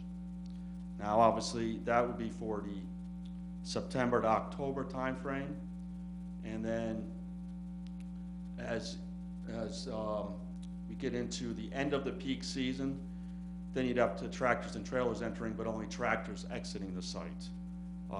Again, that's what's been described to me, how this type of facility would operate. And again, that I would say is a peak day or peak hour during the peak season. There may be days where there's less than 84 trips and less than 10 peak hour trips. And to describe how that compares to permitted uses on the site, Mr. Strong indicated that the site could accommodate approximately a 90,000 square foot building. If you considered strictly warehouse, a single tenant, it would generate approximately 40 peak hour trips in the morning and afternoon. And typically for warehouse type uses, you can have anywhere from 15 to 20% of the peak hour trips being trucks. So then again, you're looking at anywhere from 6 to 8 trucks generated on a peak hour basis 12 months out of the year for if it was strictly a warehouse space. And if I take that spectrum and look at it as strictly office use would generate approximately 100 peak hour trips if it was 90,000 square feet of office. And that equates to on a daily basis as 800 trips. If we were strictly a warehouse, as I mentioned earlier, with 40 peak hour trips, the daily trips would be 160, almost twice of what we're expected to generate on this site during the peak day, during the peak season, or 4 months out of the year. So from that perspective, when you look at what is as of right, this proposal before you tonight is, in my opinion, and based on the traffic projections, is less intensive than the other permitted uses, whether it's strictly warehouse or a combination of warehouse and office or 100% office. Scott, the 40 trips, for the peak number that was used for the trailer storage, that would empty the entire site. If we had 40 trips a day, the entire site would be emptied in 8 days or less. Yes. So pretty conservative, probably a lower number, probably not going to empty in 8 days, probably going to empty over a period of closer to 30 days, further reducing your movements. That would be my expectation, yes. But you planned it as if there was a series of days where it was mass activity. The peak activity, correct. And that's, you're just talking from a traffic standpoint. You're not trying to compare that this is a better use for that property than a commercial professional office building, I'm right? looking at just from a traffic Oh, just from, numbers. okay, number, Correct. okay. I have nothing. Are you comfortable that that there's adequate lands available on the applicant's property to widen the road as the county has suggested? And are you comfortable advising the board that a safe ingress and egress for the site can be designed? Yes, I can affirm that. The only other thing I would add is in our traffic analysis, we evaluated the site driveway, and that would operate at a level service B. I'm sure you've heard testimony, we rate from A to F. C to D is the desired level service. We can provide even better than that. And as far as the Colony Club access, my office conducted traffic counts in June of 2019, and that intersection would operate at level service B with or without this development. And the analysis also included the additional traffic to be generated by the Journey Mill Business Center, which is yet to be built, and to generate traffic. So we took that into consideration as well when we evaluated the full build-out of the site access as well as the Colony Club intersection. Mr. Chair, I have nothing further. Mr. Kennel, and he is available to you, your board members, and your professionals for examination. I do have a question. You're talking peak hours, 40 trips a day, approximate. Off-peak, the other 7 months of the year, how many trips a day? My understanding is you'd have as many as 10, maybe a high activity. It depends on their maintenance program and how many trailers they need to either replace or take off site to be maintained. But it would not be at the level that we would see the 4 months out of the year that I testified to as from September to December. And I'm projecting. Again, this is only based on input we've got from brokers that deal with this type of use. Now, a tractor could go out, let's say, on Tuesday morning with a trailer and come right back the next day, correct? I guess that exists, but my understanding in this type of facility would be for basically long-term, whether it's 7 days or 10 days or a month, or if not longer. That normally it's not a daily type of rental. That's my understanding. It would depend on where the trailer is going and how to pick up the load and get back. So it could be a week, it could be 3 days, it could be 10 days. We don't know that. Correct. I mean, it could, my understanding, it's a longer time frame, usually a week or more, but I guess there may be occasions where there could be 2 or 3 days. I have a couple questions. And just for clarification, I'm looking at your report. On the first page, says hours of operation Monday through Saturday, 7 a.m. to 5 p.m. You have an agreement with Colony Club to go to 10 p.m.?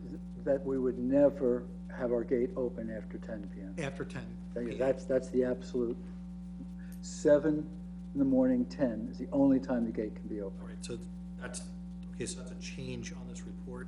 Oh, the business day is 7 to 5, but we've agreed that we would never let anyone in or out of the property after 10 o'clock.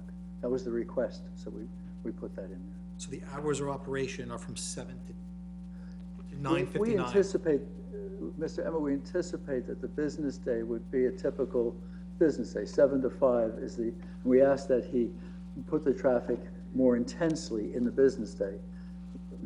We could run it again showing 7 to 10.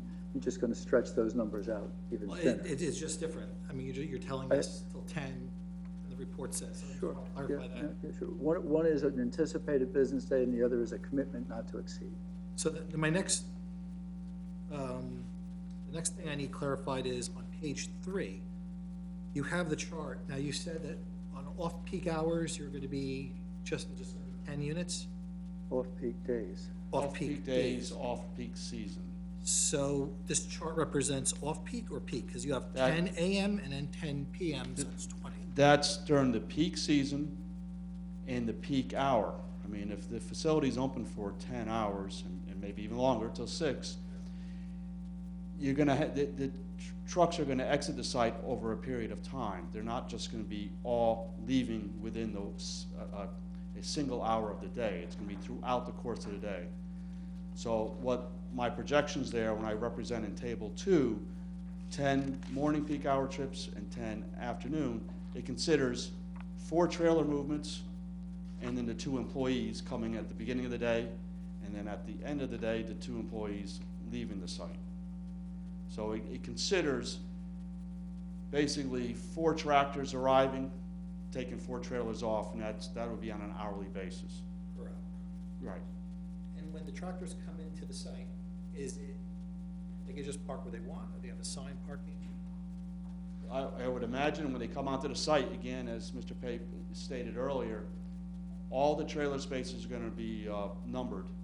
So they're gonna have an assignment, and again, I would think if they're gonna be as efficient as possible, and this logistics industry has gotten refined and very sophisticated, that when they arrive at the site, that they'll have a designated trailer in the designated parking space that they have to remove, or the space where they're gonna replace it when they come back on site. That would be my expectation. All right, so, all right, okay, that's it. Thank you. I have a question. It looks like on the southerly side of the parking lot, you have some double stacked spaces. Just explain how those will work. Again, as we're referring to the site, and that would be just a small area towards the westerly portion of the site, and that would, I guess, be coordinated by the tenant who's leasing the space. You know, that's going to be a site management issue and dealt with by the tenant. And that's the purpose of having the on-site pony trailer to move the trailers around. And who drives that tractor? We anticipate that it would be the employees who are on the site, correct? So is, in your experience, in traffic and parking, et cetera, is this kind of a normal arrangement to have those kind of end-to-end? It's not unusual. It's no different from if you go out to dinner and you have valet parking where they stack vehicles. So it's all site management, and obviously if you have people on site that's their daily responsibility, they're going to be very familiar with the most efficient way to shuffle the trailers around and get them into the appropriate spaces. We've done similar designs when we approach the board with a site plan. We have gone to your fire officials and asked for their guidance when we have the tandem parking, and just so that we assure them that there's firefighter access. Even though they're stored empty and stored with the doors open, we would still have your fire officials provide us with that guidance. You know, while you mentioned, why are the doors open? Is there a specific reason or a number of reasons? We were asked by a number of people as we went through the discussions and by our neighbors that how can we assure that there'd be nothing stored in them. And when we went to the industry, it came back, drive down the turnpike and look at all those trailers. They're all with wide open doors for a reason. They are demonstrating that they're just dead storage. And that made it a point driving down the turnpike to look, and they're right. The trailers are all there with their doors open. To show that there's not. They're just dead storage, yeah, and they're not being used for warehousing. It's not warehousing activity. Mr. Pay, just to clarify, you're saying that your hours are 7 a.m. to 5 p.m. That's your normal hours 7 days a week, but yet the gate will be open until 10 o'clock, even though... Can be open. It can be open. Oh, can be open. It can be open. That's a security gate. It'll be, So at 5 o'clock, that gate will be closed. the gates can be closed all day. Vehicle arrives, they'll be able to enter. It's a secured site. Okay. But After 10 o'clock, your hours are normally 7 o'clock in the morning till 5 p.m. That's what we're anticipating. That's correct. But that's not true, because you're saying that they can enter at any time up until 10 o'clock. There's a business day. We use the business day model for purposes of coming up with conservative traffic generation. If I stretched the traffic over a 15-hour period, I don't think that I'm being fair and honest to the board. So we said, take the typical business day and show the traffic as if it was in that time period, how it would peak. It would only become a lesser number if we stretched it out the full time period. So we demonstrated to you on what we think will be the most conservative number. But the commitment that we made to our neighbors is that we would never let the gate open after 10 o'clock at night, and we would allow the gate to be openable by someone who approaches to either deposit a trailer or take a trailer as early as 7 and as late as 10. Thank you. You're welcome. I hope that was responsive. Any other questions on the board? Mr. Chair, we have, I'm sorry. Did, your discussions with Colony Club, did they ever talk about the backup chirp or of the trucks as being an issue? no, they did not. I mean, I'm reluctant. The conversations were extensive. There were things that they said they do not want. But that's for them to tell the board. What we memorialized in a writing to them and then promised to publish, I delivered it to your professionals and your secretary in real time, are those commitments. The list of things that they said they did not want is for them to just tell you. I can tell you there's nothing, they never asked us anything about the backup beepers. In fact, we talked about the backup beepers. What they wanted was no warehousing and no industrial activity on the site. That's what they told us repeatedly. If we did this, we make the commitment that we're not going to do that. I'm wondering, you'll have 40 in, 40 out. I mean, that's a lot of beeping. And I'm wondering how loud that would be. 7 o'clock in the morning on a Saturday. To get it on. I think that the material element of it is that it's a fraction of what would be permitted of right, same type of vehicles. And that's the point that we made with them and they made with us. But that's for them to say. Yeah, I'm not comfortable being, although I enjoyed the meetings considerably and I felt they were very productive, I don't want to make statements for them. I'm not their attorney.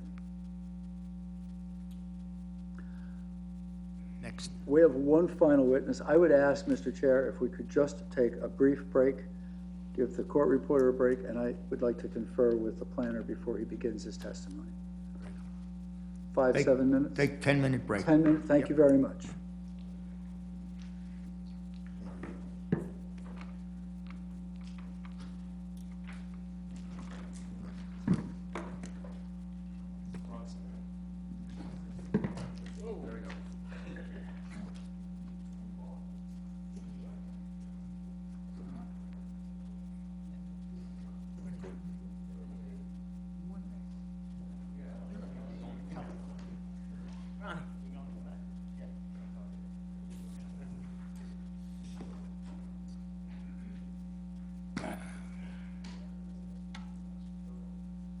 So how you been? Okay.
He was here.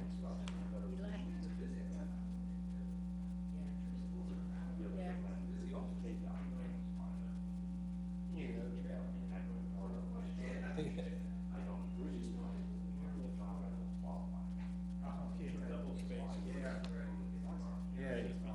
Police? Oh, we have down there, yeah. It's only because you mentioned it, I never noticed, yeah. Two down there, follow this.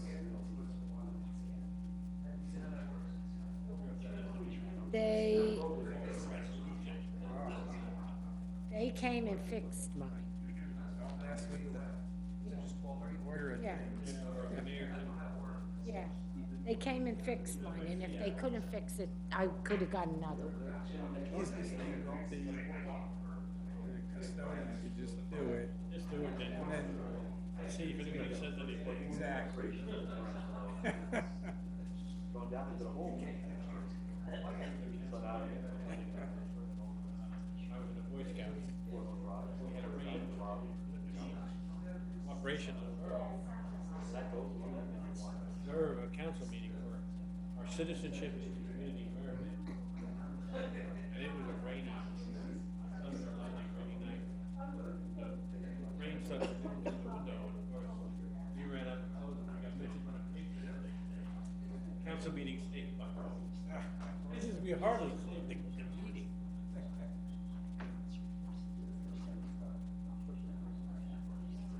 Just to leave it. But something to do with like with charge against the person. Gonna be dismissed and ring charge. They asked them because of the excuse.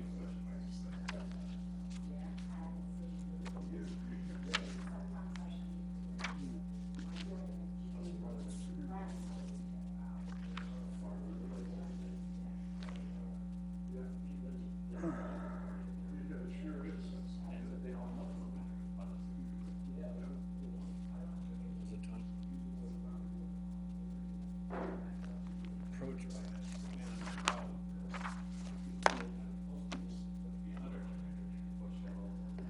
Mr. Henry, you look as tired as I feel. Yeah. If I knew that you didn't matter. Oh, I work too many nights. Too old to have two jobs.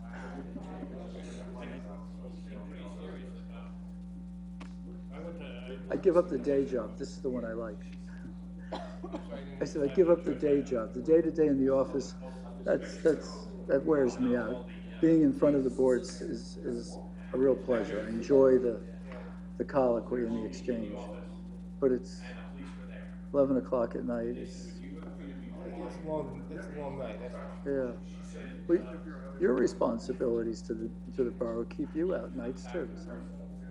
much. I mean, No? I'm here, I'm on a couple. Yeah.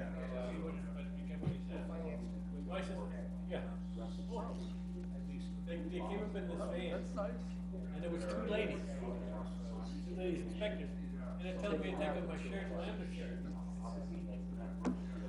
They were the ones that picked me up.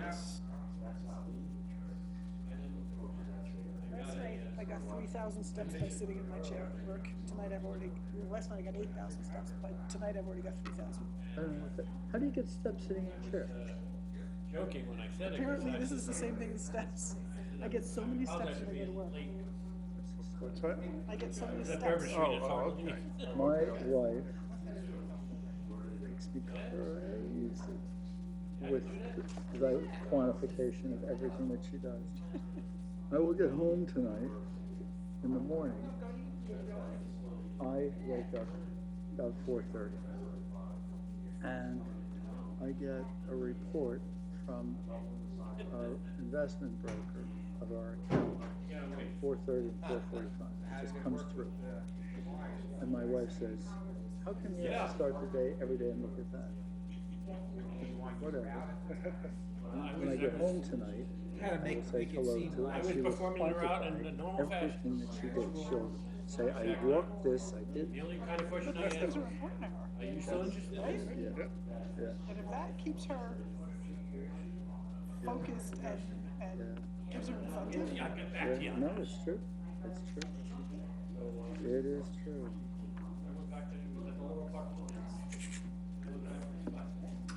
Do you need any particular? Undressed again.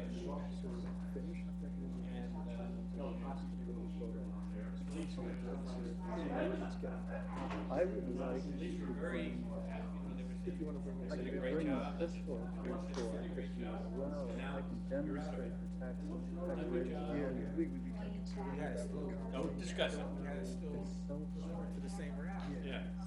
This And, thing is- That was might have been a little scary. I've never seen him But arrested or anything. so you want me Should I to put my plan up? put everything on, should I be brief and to the point? Put 10, this is your only chance. Okay.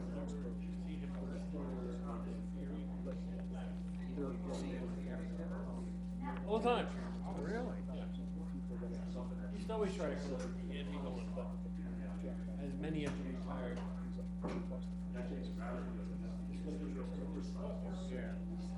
Finish it as if you don't like to, but you're chance to the surgery. I would not mind doing that if I had the time. He never mentioned it again. He never mentioned it again. Dirty rat. He never mentioned like anything like, Maybe they didn't indicate how they found out.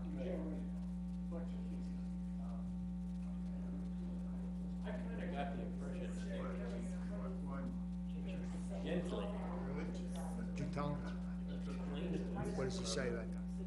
Consequences of it.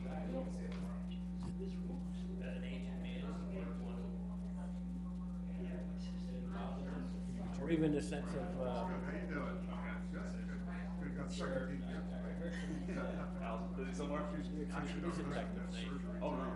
our experience. Before they committed on Charles, they explained Charles. If you go down this path, path is gonna follow you. We know it doesn't have that kind of. For me, it's a job. For you, it's literally the rest.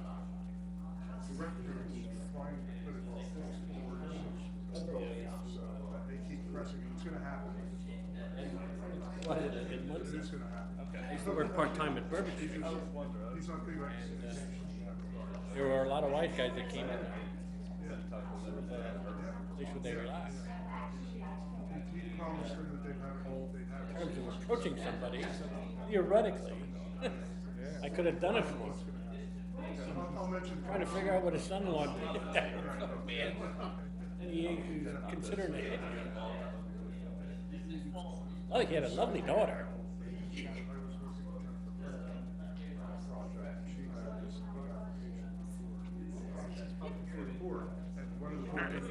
Call it back to order. He has no concept as to how this industry works. Mailman in LA. Yeah, exactly. Beverly Hills.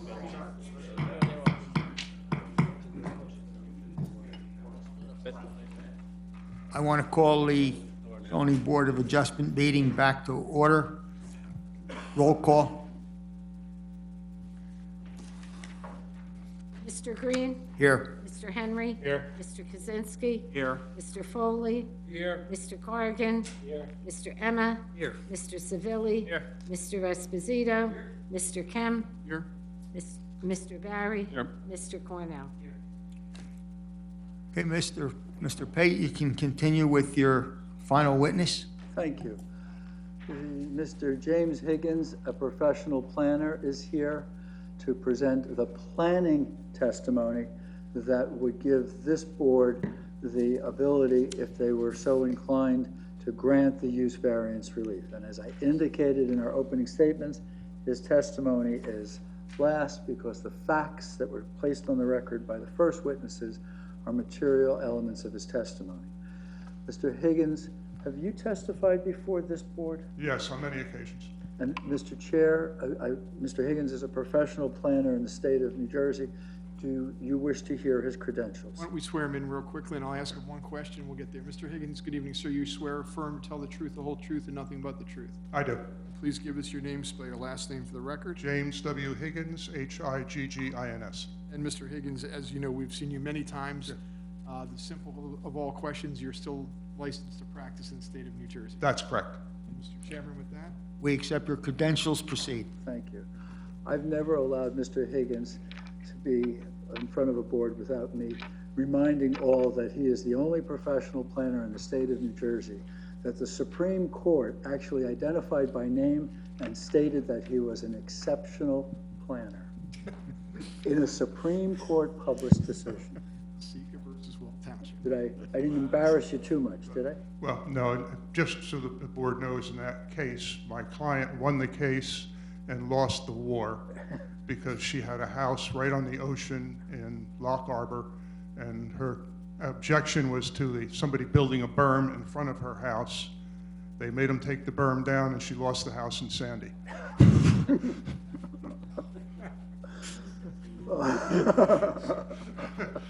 Be careful what you wish for. Mr. Higgins, I've asked that you make yourself familiar with this property, that you make yourself familiar with this application, and that you carefully review all of the materials that Mr. Strong and Mr. Kennel were scheduled to present and have now presented.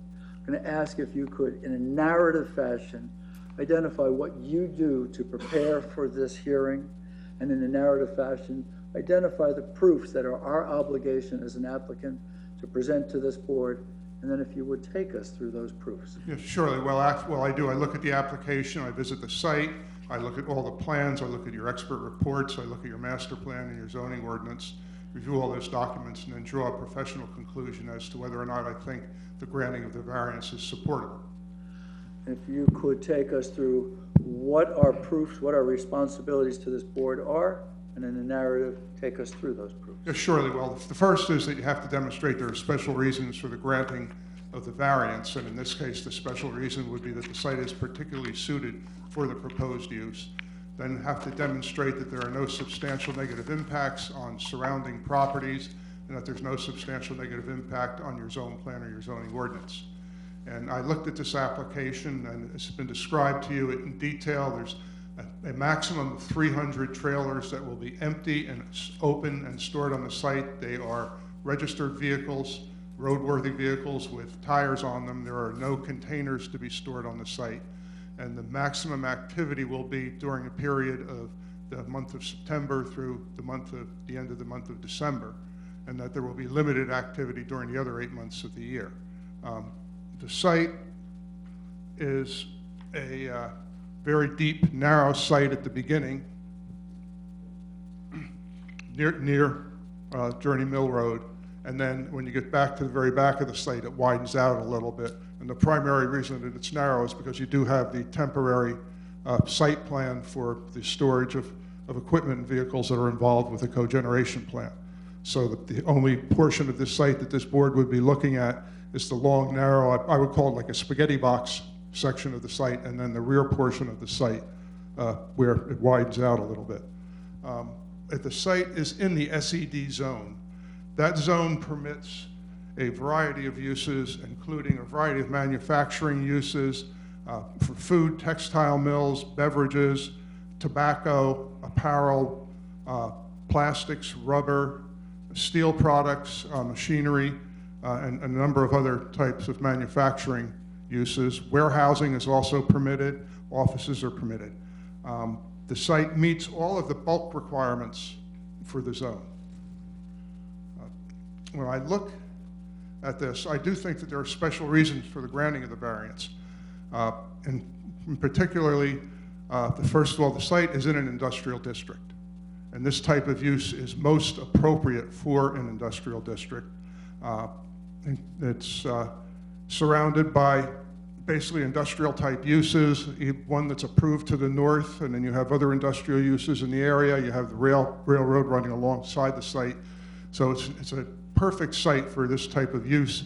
In addition, because it's long, deep, and narrow, the storage is going to be further away from Journey Mills Road, and it is very intensively screened from public view. So the trailers themselves will not be readily visible from the street or from surrounding properties other than the industrial properties that are surrounding the site. Again, the trailer storage will make full and appropriate use of the unusual shape of the available land, particularly the very narrow strip, which is ideally suited to putting the 75-foot wide strip, the boulevard type strip, as Ken called it earlier, down the middle, and then the trailer parking on either side of that strip.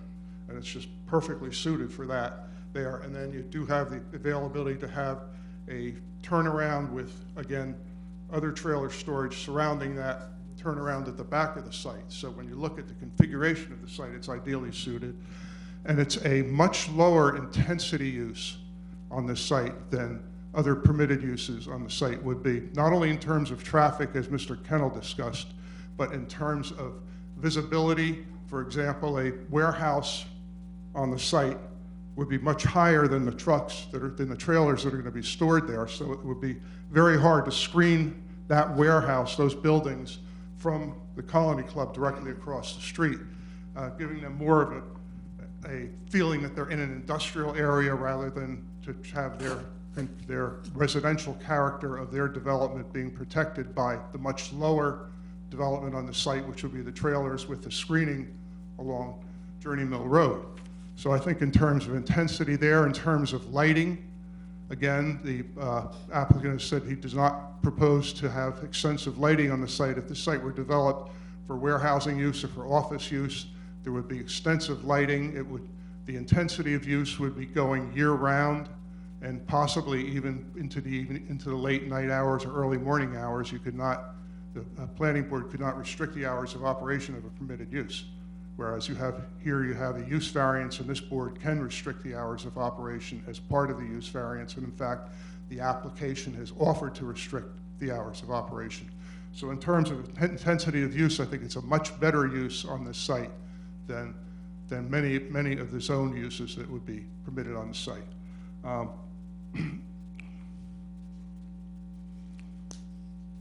I think also this use addresses what I consider to be a relatively new type of use for industrial zones. The whole nature of retail sales is changing drastically, which everyone is aware of. People now go less to the stores and go more to the internet, order from the internet, have stuff delivered directly to their home. And when you, say if you buy from Amazon, when you track your package, it doesn't go from the original provider to your house. It goes from the provider to another location, possibly, say if you're buying from somebody out in the Midwest and may go to a location in Tennessee, then go to a location in Pennsylvania, and then a location in New Jersey, where then it's shipped with the smaller truck or smaller vehicle, whether it's a UPS truck, FedEx, or one of, say, Amazon Prime's own vehicles to your house. But there is a greater need for the interim shipping trailers, and therefore, but that's only during, it's the greatest need is during that peak season, and there's a need to store them someplace during the rest of the year. And I think that's, in fact, this is a use that is has a need that is increasing, and will be increasing over the next few years. So I think it really helps meet a growing need for types of facilities, for facilities of this type. So I think when you look at the particular suitability of the site, and you look at the fact that there is a growing need for it, I think the general welfare is advanced due to the particular suitability of the site for this use. I think it can be granted, the variance can be granted without substantial detriment. As I said earlier, the site is a very narrow, deep site, and most of the visible elements of the site and the activity on the site is going to be further back from Journey Mills Road, and most importantly, much farther away from Colony Club than it would be if this site were a rectangular site with most of the area right up close to Journey Mill Road. So I think there's not a substantial amount of impact from that regard. The proposed building and impervious lot coverage are very, very small by comparison to what would be permitted on the site, so that there's be limited detriment as with regard to stormwater runoff or impact on the environmentally sensitive areas. Again, the primary impact would be traffic, and I think Mr. Kennel has adequately dealt with that. I don't think there's a substantial negative impact in terms of traffic. In fact, it's probably it's definitely lower than what many of the permitted uses would generate from the site. And as with regard to the intensity and aesthetics of the use, again, I think the intensity of the aesthetics of this use are much better than other uses that would be put on the site as of right. And again, when I'm looking at negative impact, I compare what could be put on the site as of right as to what the applicant is proposing. And the reason I say it would be much less in terms of particularly aesthetics is that if this were a permitted use on the site, there would be no requirement. If you had a fully conforming application, there would be no requirement for the extensive landscaping that's being proposed on along Journey Mill Road frontage, or for offsetting the driveway so that the people entering and exiting Colony Club would have a clearer view of what's going on the site than they do with this application. With regard to the subject application, comparing the intent and purpose of your master plan or your zoning ordinance, you have a number of goals of your master plan. And goal 2 is to continue to encourage aesthetic and site improvements in the borough's major commercial and industrial areas. And then 2C is to maintain strict limits on the location of non-residential development, particularly high-intensity uses, to discourage urban commercial intrusion in residential areas. And while this is an industrial area, you do have a residential development directly across the street, and what's being proposed here is something that will screen all the activity on the site from that residential area, and it's a much less intensive use than other uses that would be permitted by right on the site. So I think it really falls into supporting those goals. Another goal is to encourage and promote improved visual environment and the preservation of natural systems and environmentally sensitive areas. And again, by providing the extensive landscaping on the front and the portions of the side of the site to keep what's on the site, to limit its visibility from the street, I think advances that goal. And then to encourage the maintenance of the existing business community and provide for a desirable new commercial development. Well, this is definitely a new development, and it's not one, I have not seen this in any ordinance in the state, because it's something that's really not common. It's something that's becoming more and more common, but the ordinances haven't caught up yet. So it is a new commercial development, so I think it supports that purpose of your ordinance. The purposes of the SED district, I think, are supported, and one of those is to permit a full range of commercial and industrial uses intended to allow for increased economic development opportunities in the borough. And again, by providing a facility of this type, it would provide it could possibly benefit other commercial industrial uses in the borough by providing a space for them to store vehicles that might not otherwise be available on their property. The use will have limited impact on the site with regard to construction of permanent structures, and that I think is very important, because what's being proposed here, other than a 1,000 square foot, very small maintenance building, is basically just gravel paving and a little bit of asphalt paving. So if this use were to ever leave this site, you wouldn't be stuck with a white elephant building, you'd be stuck with a vacant site that could be developed as for zone purposes. So I don't think there's a detriment to your zoning ordinance in that regard. And then with regard to reconciliation, again, this is a fairly new concept, this type of use. And I don't think it was anticipated at the time your ordinance was prepared. I've never anticipated this type of use in the ordinances that I've prepared in roughly 25 New Jersey municipalities over the course of my years in planning. It's something that was new to me when I was first approached with this application. It was new to me. So I think it can be reconciled as the fact that it's a fairly new use that was never anticipated by your ordinance at the time. When I look at that, I think that there are positive reasons, special reasons for the granting of the variance, and that I don't think there's any substantial detriment to the granting of the variance. In fact, I think in terms of impact on surrounding properties, I think this is superior to many of the permitted uses in the zone. Mr. Chair, I have no inquiry of Mr. Higgins. He is available to you, your board members, and professionals for examination. Yes, the proposed Journey Mill and Center, is that the right name? Yes.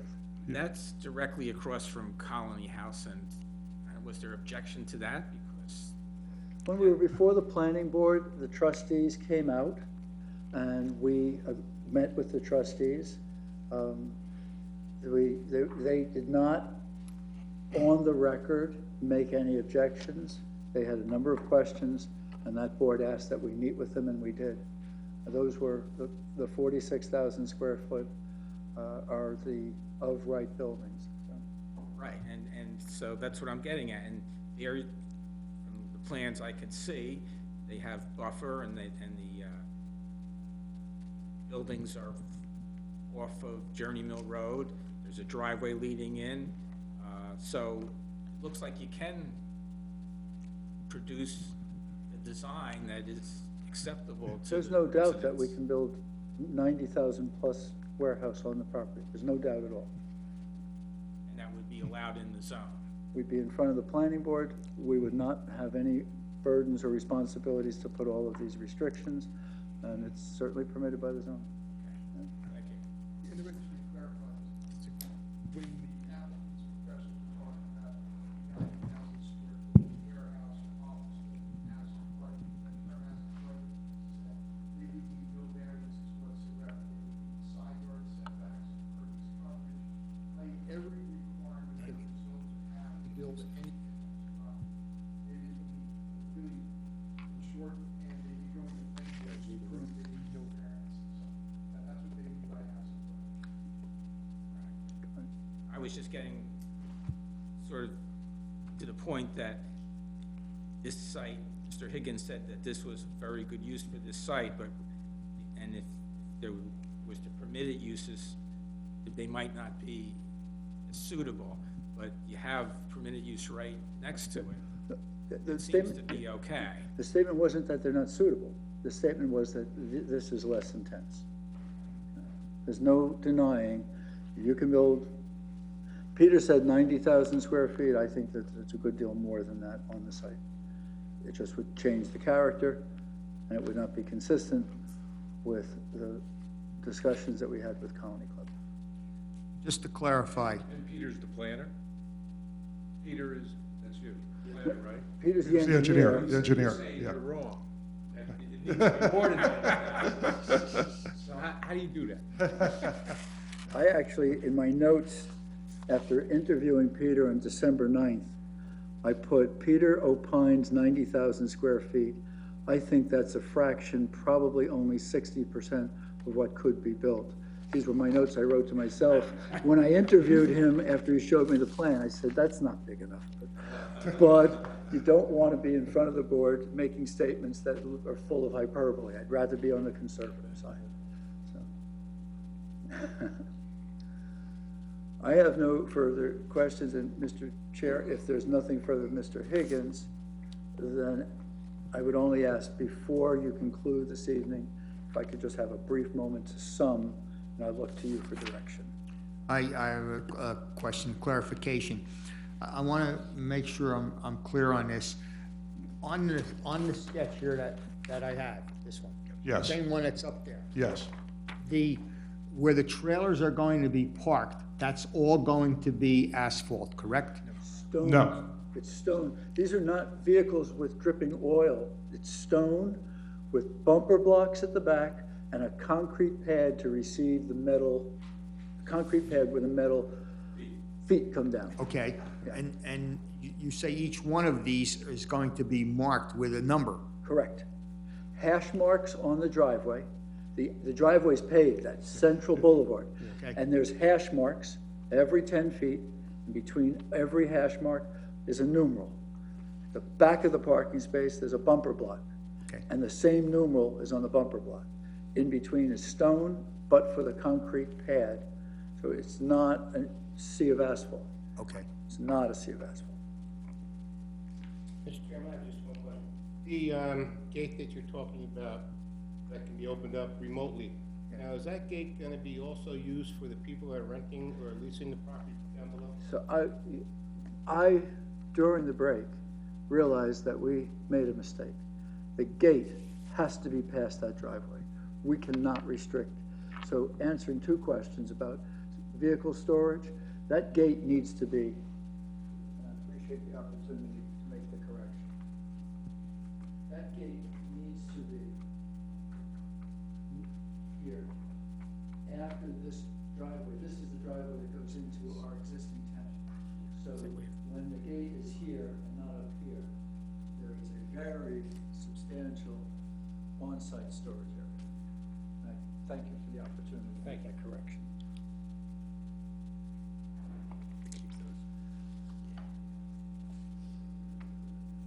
Any other questions?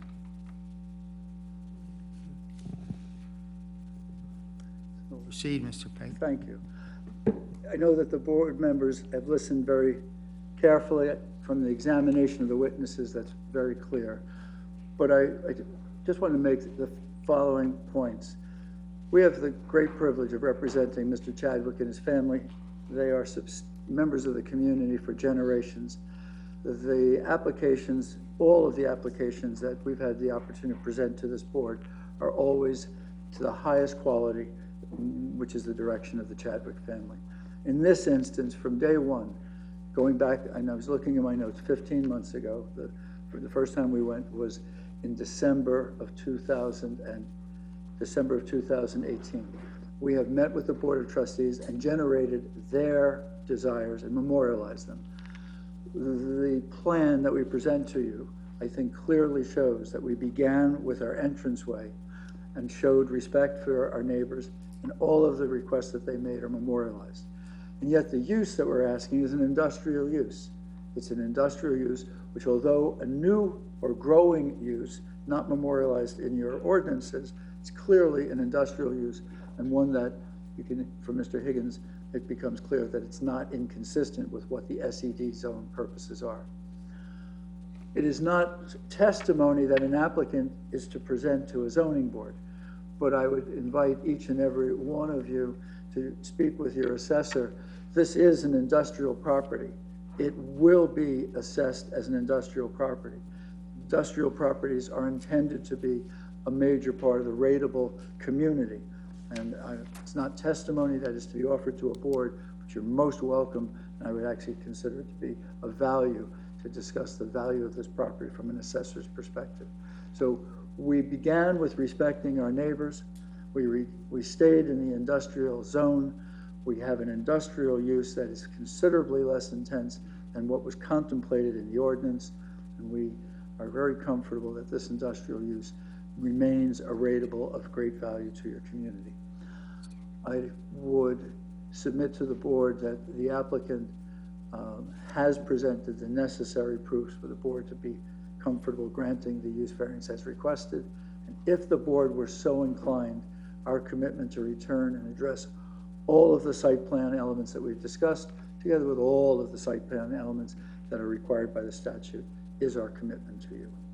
I thank you for the opportunity to present the application. Mr. Pate, I know you closed, but I have another question for you.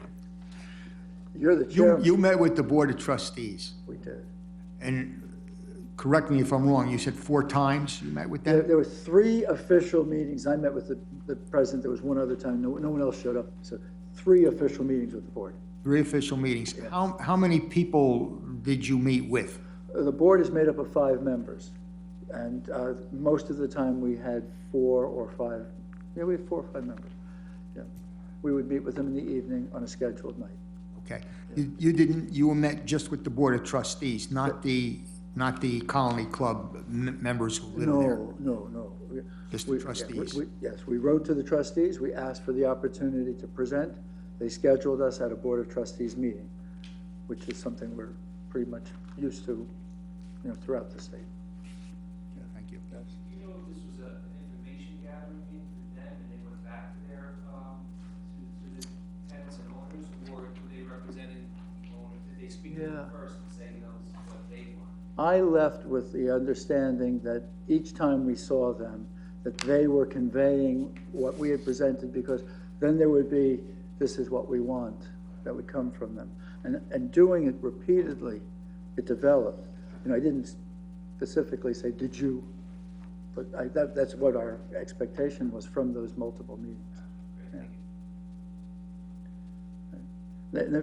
I can say this, their wish list, their demand list was an educated list, in part developed by their disappointment at an applicant that had brought something similar to this with what they felt no consideration to their community, that was not approved, and they had a list.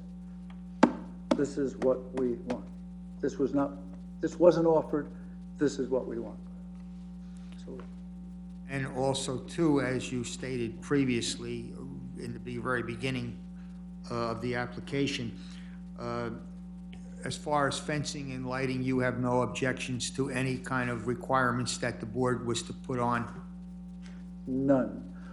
We know that if there's lighting, it's to be shielded and not to be spilled. We know that if the board finds a lighting plan, or the police finds a lighting plan, or your professionals find a lighting plan in order, the answer is yes.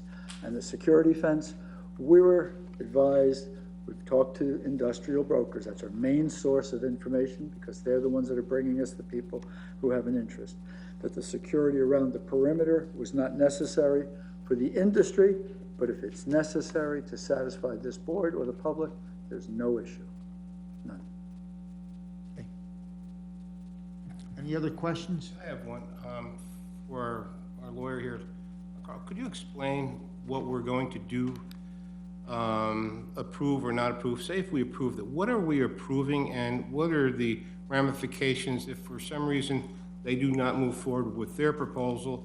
Are we changing the zoning for this, for maybe for other opportunities, or could you explain that a little bit further? Sure. Well, when the board grants a use variance for this or any application, it stays with the property. So if, let's say, for example, which I know, as Mr. Pape indicated, is not the applicant's intent, but if they had gotten this approval and then a few years later never built it and sold the property, and a few years later after that, somebody wanted to build this, they could come back and build it. So essentially, you are changing the zoning for this particular property, but again, they could always go back and not pursue this use variance and build a warehouse or an office building or whatever else is permitted in the zone. So it does change the zoning to a degree. It actually gives them an additional zoning use that wouldn't normally be allowed to another property.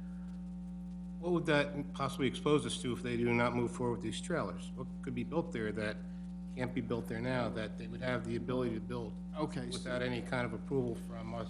So, sure. So the, if the board were to approve the use variance, the applicant would either come back for the site plan approval to show the final, complete, detailed layout. This is, although well-engineered as a concept, they would have a fully engineered plan. They would come back, get the approval. If they decide not to build it, then just they wouldn't build it. If they decided to come in to the planning board for a warehouse, then they would do a whole site plan to show warehouse and go to the planning board. So it can sit, it cannot be built, it can be built in the future, or they can walk away from the approval if the board gives it to them and build something that's permitted. It actually creates more of an option for the property. They can either do anything that's permitted plus the trailer storage if it's approved. So that's the only thing they could build there is a trailer storage. They couldn't build anything else that what we're changing the zone to that permits other uses. Right.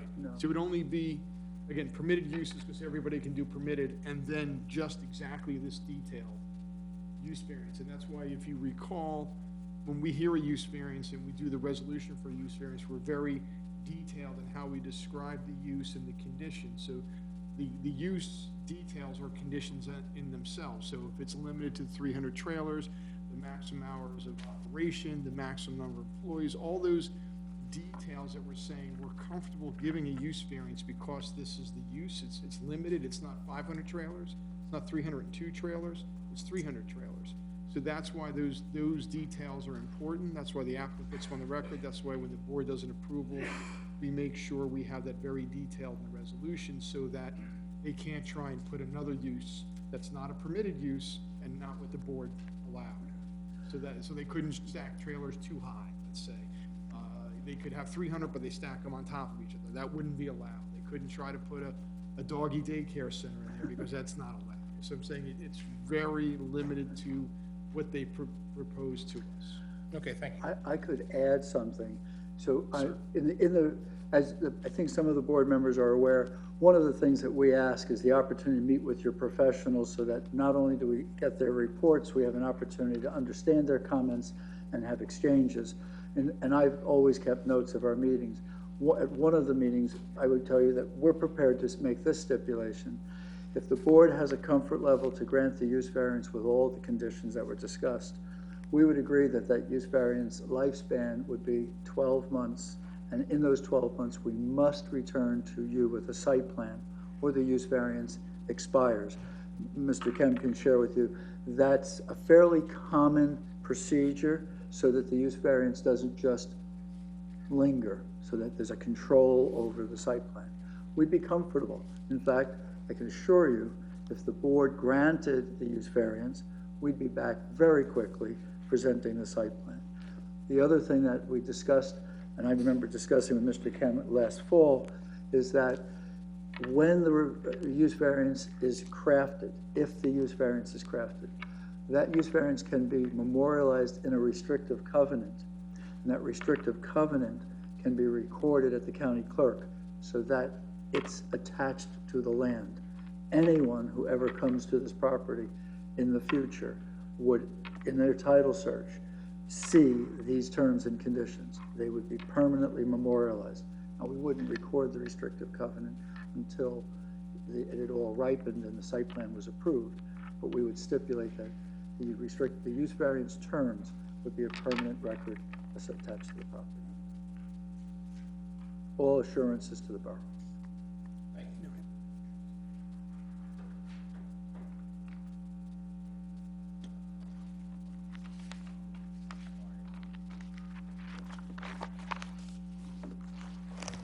Does that conclude your presentation? That is our direct presentation, Mr. Chair, unless the board has further, anything further of us. That is your applicant's direct. Yes, sir. Okay, I'm going to open this application up to the public. Is there anyone from the public who wishes to speak in regards to this application?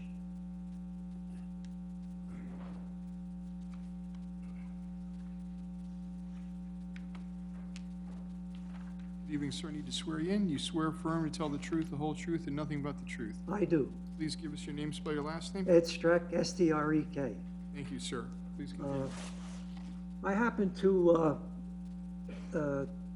take a ride down Journey Mill Road, and from Bordentown Avenue to the proposed site, I counted 200 tractor trailers, not going on private property, just looking off of Journey Mill Road. 200 tractor trailers. Now, the traffic report was concentrated around only the site by Colony Club. Now, as you well, the council, the board is aware of the fact that Starland Ballroom is located south of this site. And on any given weekend, it is chaos with traffic and safety. Now, these tractor trailers, I believe, are only going to exit south.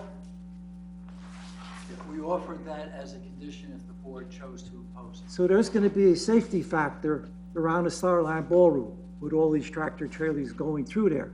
Plus, they have to navigate the S-turns. Just look at the railing around the S-turns. That railing is hit constantly by tractor trailer trucks. How do you know what's going to be transported in these tractor trailers? It could be weed killer, it could be pallets of weed killer, it could be fertilizer. They may leak into the tractor trailer. You park the tractor trailer on the site, the doors are left open, it rains. Where does that go? There's wetlands right around that tractor trailer site. Where's that going to drain off to? Plus, 300 tractor trailers, oil leakage. Where's that going to go? How many sites in Cedarville have been stopped because of oil leakage? That's a lot of tractor trailers. And that's a lot of, maybe a minor oil leak. It might not be much. It might be minor. But some of these tractor trailers are parked there a long time. What's going to happen to the wetlands? Who's going to monitor that? Who's going to monitor what is in those tractor trailers? He said they're cleaned. Where are they cleaned? You said they were cleaned. We said that they would be stored empty and with nothing stored in them. But you don't know what was in that tractor trailer. It could have been something toxic. No one knows. No one's gonna know. Like I said, the traffic expert, he only concentrated around that site. Move away from that site a little bit and see what it's gonna cause. I only live maybe 3 or 4, maybe 4 or 5 blocks from that area. I see the tractor trailers coming in and out of there. So I would give this consideration on what's gonna possibly happen with all that tractor-trailer traffic. He said they only, they're the busiest time between September and December, I believe. That's the busiest time at Starland Ballroom, busiest time. You come through there, when there's a concert going on, there's people crossing the road. They have all kinds of traffic signs there. It's gonna be something to consider. Something happens there, safety. So I would just ask the board to give this serious consideration. Thank you. Thank you. Anyone else from the public wish to speak on this application?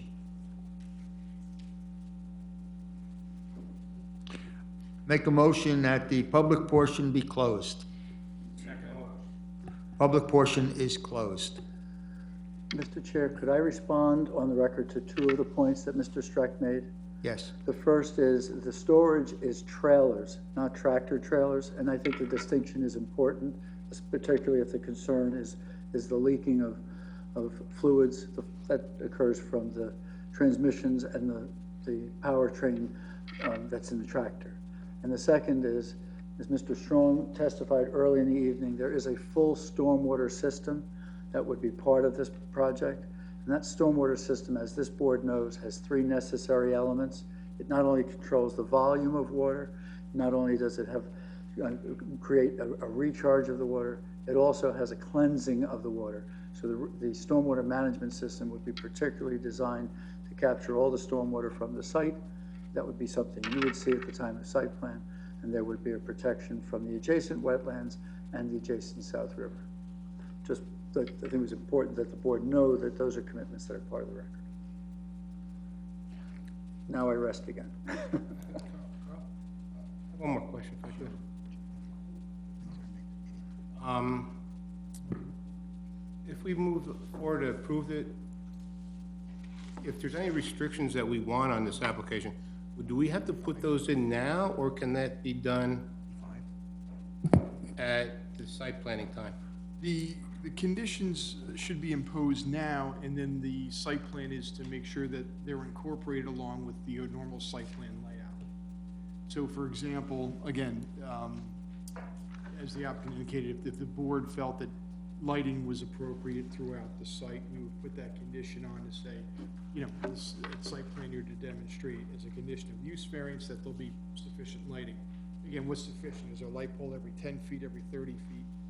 That we could do that level of detail, but the fact that we want site lighting as a condition of the use, we should put on as part of the motion and the approval of the use variance.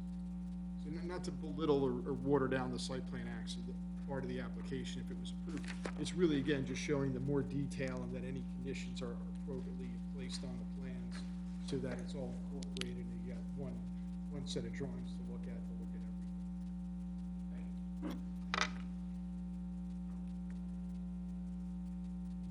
Mr. Pate? Yes, sir. The board is not going to make a decision and vote on this application tonight. We are going to hold this until our next meeting, which is March the 25th. At that time, we will take a vote and make a decision at that time. Mr. Chair, thank you for sharing. Certainly no objection to that. I'd ask for some guidance. Do you wish for the applicant to return with the professionals? Do you anticipate that there'd be further examination of the professionals, or is the meeting closed? Just looking for guidance. Yeah, actually, I always hate to ask an applicant to bring back the professionals for another night because of the costs involved, but I think it would be safest if we could have all the professionals back in case, as the board considers it over the next month, if any questions come to mind, you could have those answered, and then we wouldn't be pulled into a third night when the professionals would come back in April and ask the questions. So our meeting is March 25th. I don't know if everyone's available that evening. Yeah. We're all here on the 25th on the BKD application. Okay, great. It's the same, round up the usual suspects. And then Mr. Pape, I'm not 100% sure, but I believe we may need an extension of time, so would you grant us extension of that? Sure, I just, do could we get a transcript to the board members in 2 weeks' time? Is that realistic? Then we'll make a commitment, board members, that we'll have this transcript for you in 2 weeks' time so that a full transcript of the hearing is available to you as you conduct your deliberations. And on the record, and I'll follow it with correspondence to your secretary, the applicant grants the necessary extension of time for purposes to avoid any ambiguity. The extension of time shall be until the end of the month of April so that the board has full opportunity to deliberate without an unnecessary time constraint. Appreciate it. Thank you, Mr. Pate. You also mentioned the economic impact and the tax rateable issue. Yeah. And had suggested a possible report. If you feel inclined to submit that, I don't think we would have an objection, because as indicated by Mr. Higgins in his testimony, one of the purposes of the master plan was to maintain a stable tax basis for the town, although whether a property generates more or less tax dollars is not a planning consideration in the use variance term, but the extent it proves that you meet that condition or that point of the master plan, we could accept it in that vein. If the applicant is willing, we would need that report at least 10 days prior to March 25th if you want to prepare and submit a report. I thank you for that opportunity. I think if I submit a new report, we necessarily have to reopen just for purposes of entering that report, or not? I look to you. I think, yeah, you're correct. Out of fairness, we would probably need to reopen just as anyone had questions or comments on that report. So I leave it to your discretion if you want to. Sure. I just wanted to discuss it with you because you had raised it and weren't sure if it would be a permissible submission. As I indicated, to the extent it's solely showing that we are meeting that element of the master plan, we could consider it for that limited purpose. Thank you for that opportunity. I think that assessors have these multiple tools for determining rateable value, and an opportunity to put them in a report and share it with you, we'd appreciate that. We'll do it. Okay. So then it's carried here. Yeah, so if there's no further comment from the board, but just to make clear, if there's more comments, we can certainly go and address them. But for members of the public and just to properly wrap this up in a legal issue, the hearing will be continued to March 25th at this location, starting at 7:30 at the earliest. There'll be no further need for notice, meaning if you got a notice in the mail or you saw a notice in the newspaper, that will not happen again. This verbal message is your notice that it is continued to March 25th. But we can certainly entertain any further questions or comments from the board before we adjourn. Any questions? No questions. Mr. Chair, members of the board, thank you all. Good night. See you March 25th. Thank you.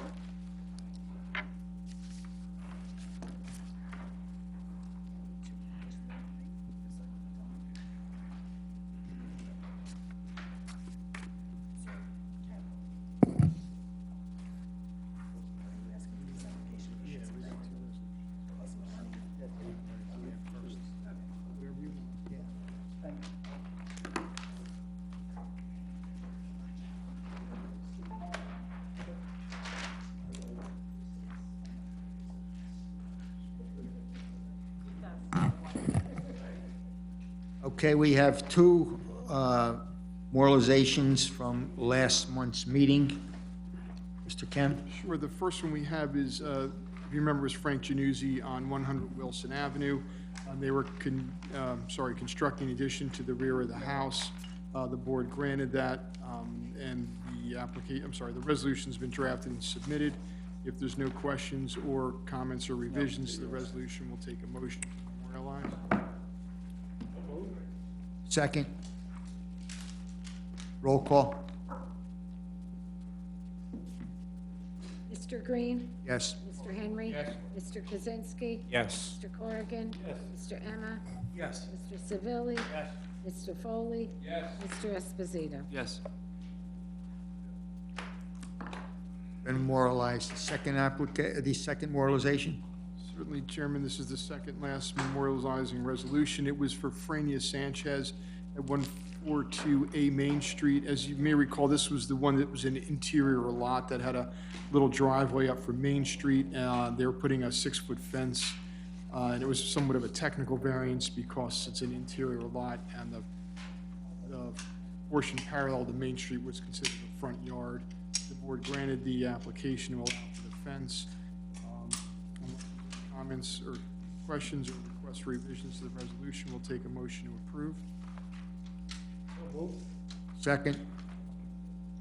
Roll call. Mr. Green? Yes. Mr. Henry? Mr. Kaczynski? Yes. Corrigan? Mr. Emma? Yes. Mr. Savili? Mr. Foley? Yes. Mr. Esposito? Yes. Okay, both resolutions have been memorialized. Has everyone had the opportunity to, We need to vote on Sprague? We already did that at Did the that. end of his application. Okay, right in it, okay. It wasn't.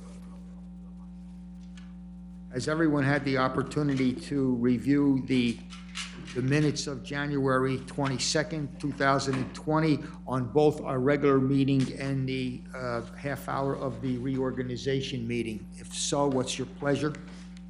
Make motion to approve minutes? I have a motion and a second to approve the minutes of the reorganization and the regular meeting of January 22nd, 2020. Old business? Any old business? Any new business? Anything on CVS? Are they appealing? We haven't seen anything yet. They have about another like 15, 20 days before the deadline runs to file the appeal. So if I get anything, I will let everybody know by email right away. We can discuss it at the next meeting.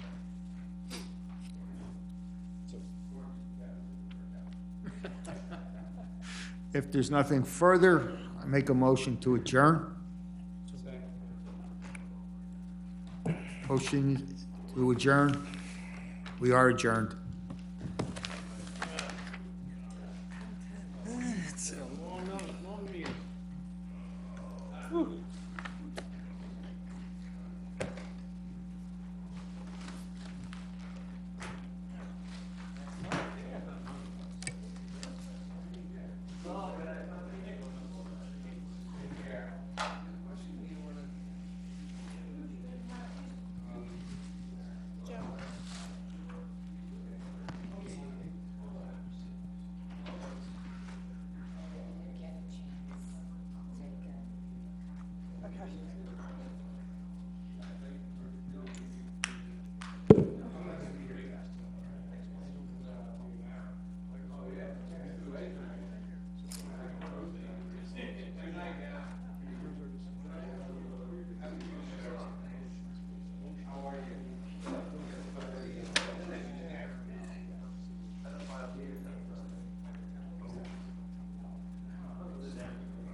Good, how are you doing?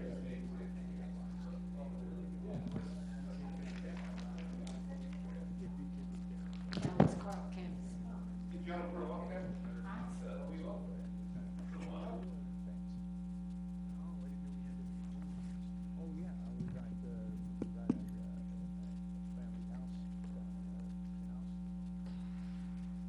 My God, shoot me.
I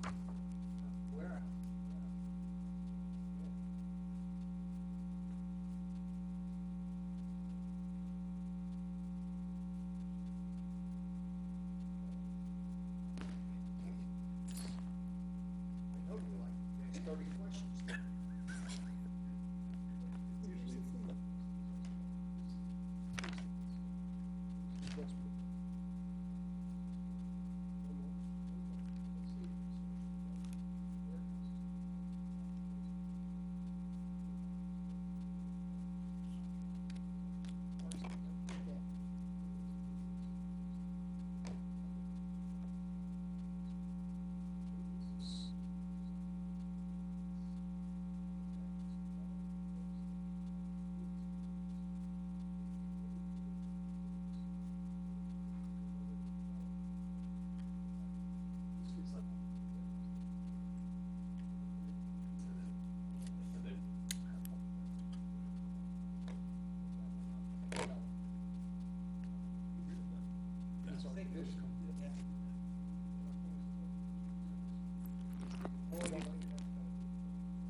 Started.